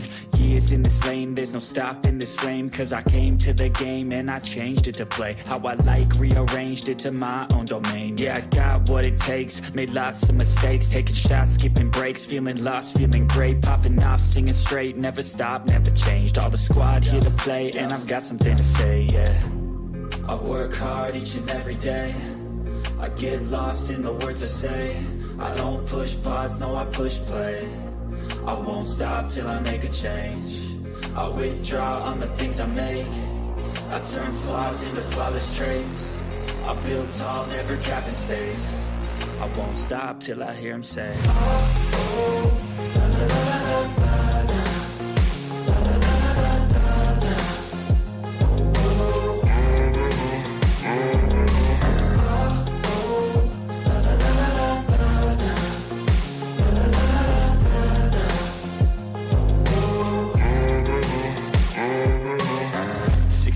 and I'm up again. I got tired eyes, need a cup of blend. That's right, in the AM, that's my only friend. No light, just the sun coming up on the horizon. I lose track of time, yeah, I move fast and climb a new class divine, yeah, true passion shines. And I'm through passing time, I choose stacking dimes. You snooze half the time while I move passing by.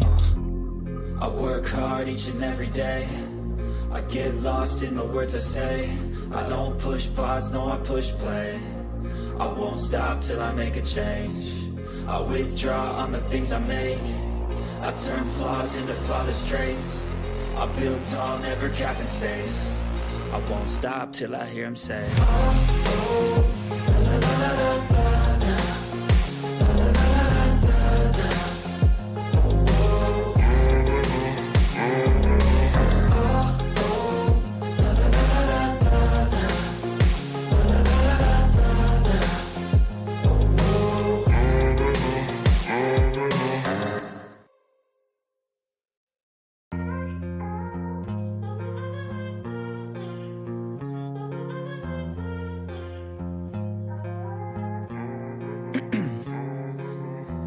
in my veins, I've been driving this train.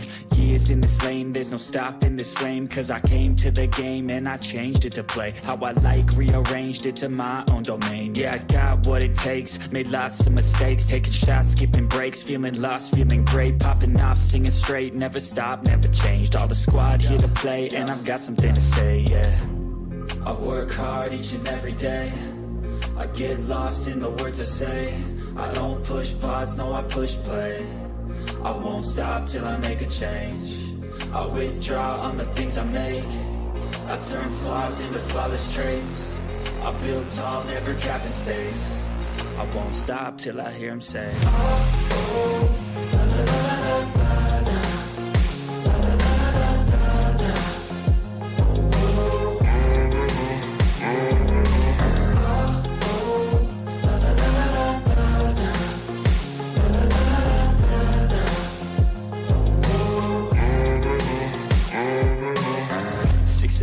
and I'm up again. I got tired eyes, need a cup of blend. That's right, in the AM, that's my only friend. No light, just the sun coming up on the horizon. I lose track of time, yeah, I move fast and climb a new class divine, yeah, true passion shines. And I'm through passing time, I choose stacking dimes. You snooze half the time while I move passing by. I work hard each and every day. I get lost in the words I say. I don't push pause, no, I push play. I won't stop till I make a change. I withdraw on the things I make. I turn flaws into flawless traits. I build tall, never capped in space. I won't stop till I hear him say,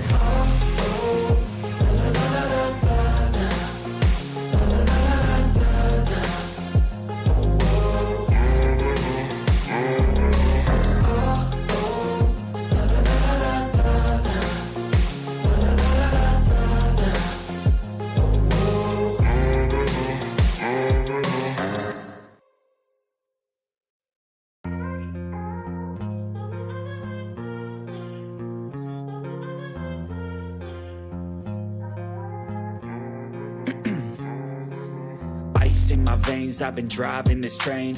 Years in this lane, there's no stopping this flame. Cause I came to the game and I changed it to play how I like, rearranged it to my own domain. Yeah, I got what it takes, made lots of mistakes, taking shots, skipping breaks, feeling lost, feeling great, popping off, singing straight, never stopped, never changed. All the squad here to play and I've got something to say, yeah. I work hard each and every day. I get lost in the words I say. I don't push pause, no, I push play. I won't stop till I make a change. I withdraw on the things I make. I turn flaws into flawless traits. I build tall, never capped in space. I won't stop till I hear him say,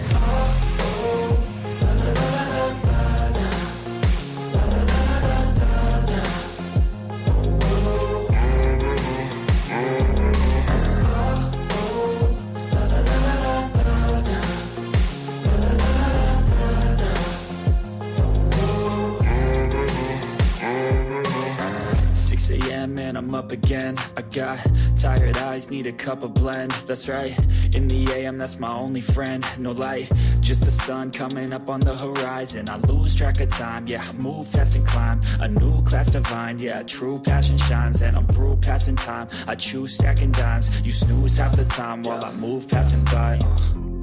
I work hard each and every day. I get lost in the words I say. I don't push pause, no, I push play. I won't stop till I make a change. I withdraw on the things I make. I turn flaws into flawless traits. I build tall, never capped in space. I won't stop till I hear him say,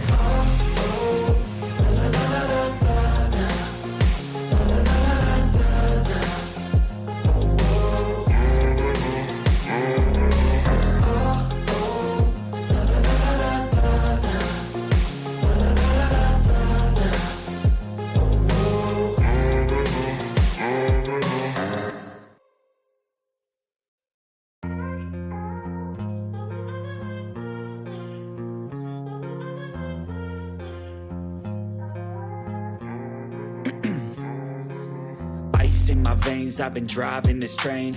Years in this lane, there's no stopping this flame. Cause I came to the game and I changed it to play how I like, rearranged it to my own domain. Yeah, I got what it takes, made lots of mistakes, taking shots, skipping breaks, feeling lost, feeling great, popping off, singing straight, never stopped, never changed. All the squad here to play and I've got something to say, yeah. I work hard each and every day. I get lost in the words I say. I don't push pause, no, I push play. I won't stop till I make a change. I withdraw on the things I make. I turn flaws into flawless traits. I build tall, never capped in space. I won't stop till I hear him say,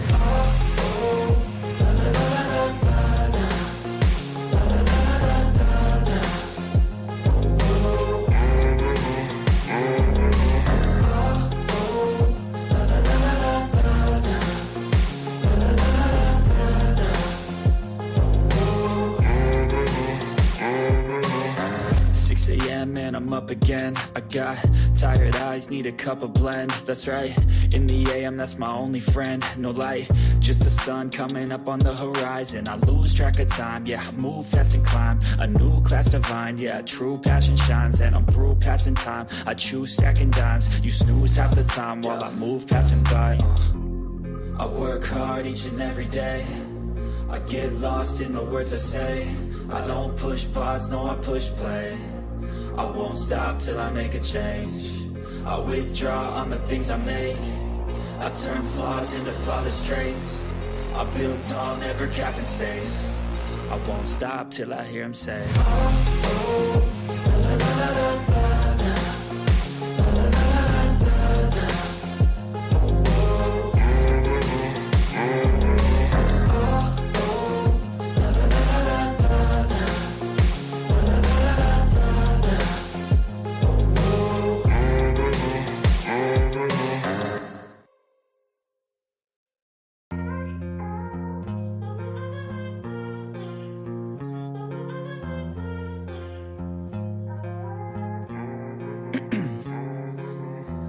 in my veins, I've been driving this train.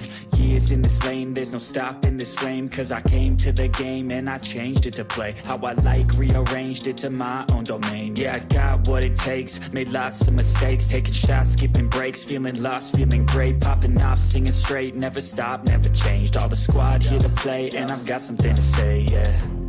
I work hard each and every day, I get lost in the words I say. I don't push pause, no I push play. I won't stop till I make a change. I withdraw on the things I make. I turn flaws into flawless traits. I build tall, never capping space. I won't stop till I hear him say,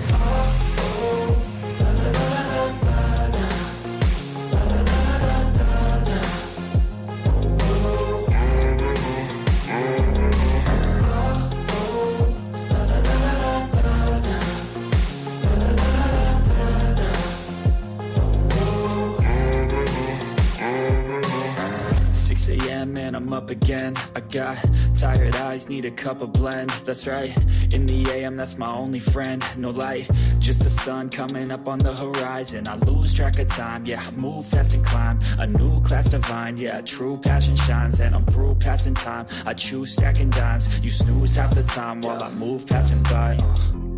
I work hard each and every day, I get lost in the words I say. I don't push pause, no I push play. I won't stop till I make a change. I withdraw on the things I make. I turn flaws into flawless traits. I build tall, never capping space. I won't stop till I hear him say,